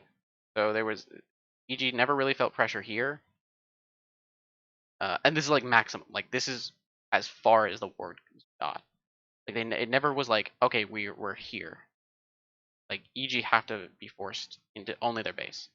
It always felt like EG could always go into their red side. Alarim did really well. I think in lane and in out of lane. I think he put a lot of pressure in the split push. Smithy basically just wasn't effective at all. But that's maybe as a result of the decisions being made, as well as just the nature of the champion that he has. Kennedy did well. Apollo did, I can't say that he did like super well. I think he was really aggressive. I think that that's good. That can be very good, but it also got them in a bit of trouble. And then Hakuho did pretty well as well. There was mistakes that were made that were pretty critical. I would say are Hakuho made the majority of mistakes, but that's because he was a playmaker on the team, so he had a lot of responsibility in that. And I think that Smithy could have also done more, but again, it's just down to the amount of responsibility they have. These aren't like these are the damage dealing champions. They're not like I'm gonna Shurima Shuffle their entire team into us and then kill them all. Like that's like this just isn't viable into the champions that they were playing against. Okay. My goodness, I didn't even realize this was that long of a game. I just randomly picked this one to record myself doing. Here it is. Promise in Immortals, and if they clean up a couple things, actually, like individually, this is another thing. This is just gonna be a random side comment. The players themselves did make mistakes, but those can be cleaned up, right? So yes, every player made mistakes. Like Duke made mistakes. Svenskeren actually played really well. Kumo was making a couple of mistakes where he didn't really. I don't think he understood the mid game matchup with Urgot. Bang was fine. Basil was actually pretty fine. Hako made a couple mistakes. Apollo made a few mistakes. It really just one, but I don't remember if Insanity made critical like oof kind of decision. I think he played really well. And up until the point where Smithy got caught, I think he played pretty decently. Like it was around the second Rift Herald, and then it just really fell apart. So it's again a shaky. So here's the thing though, they played well. These players are playing okay. They're making mistakes obviously, but the mistakes aren't necessarily the reasons why these things are happening. It's the decision making behind them. It's the decision making that the team is making around like their position around the map or like what they're doing with the waves and those things can be cleaned up. I think much easier than the micro decision making that is being done here. Because micro decision making is down to like their feelings and not their emotions, but down to how they're feeling in terms of their game sense, I guess. Um, Teaching relatively well experienced players. These are all long time players.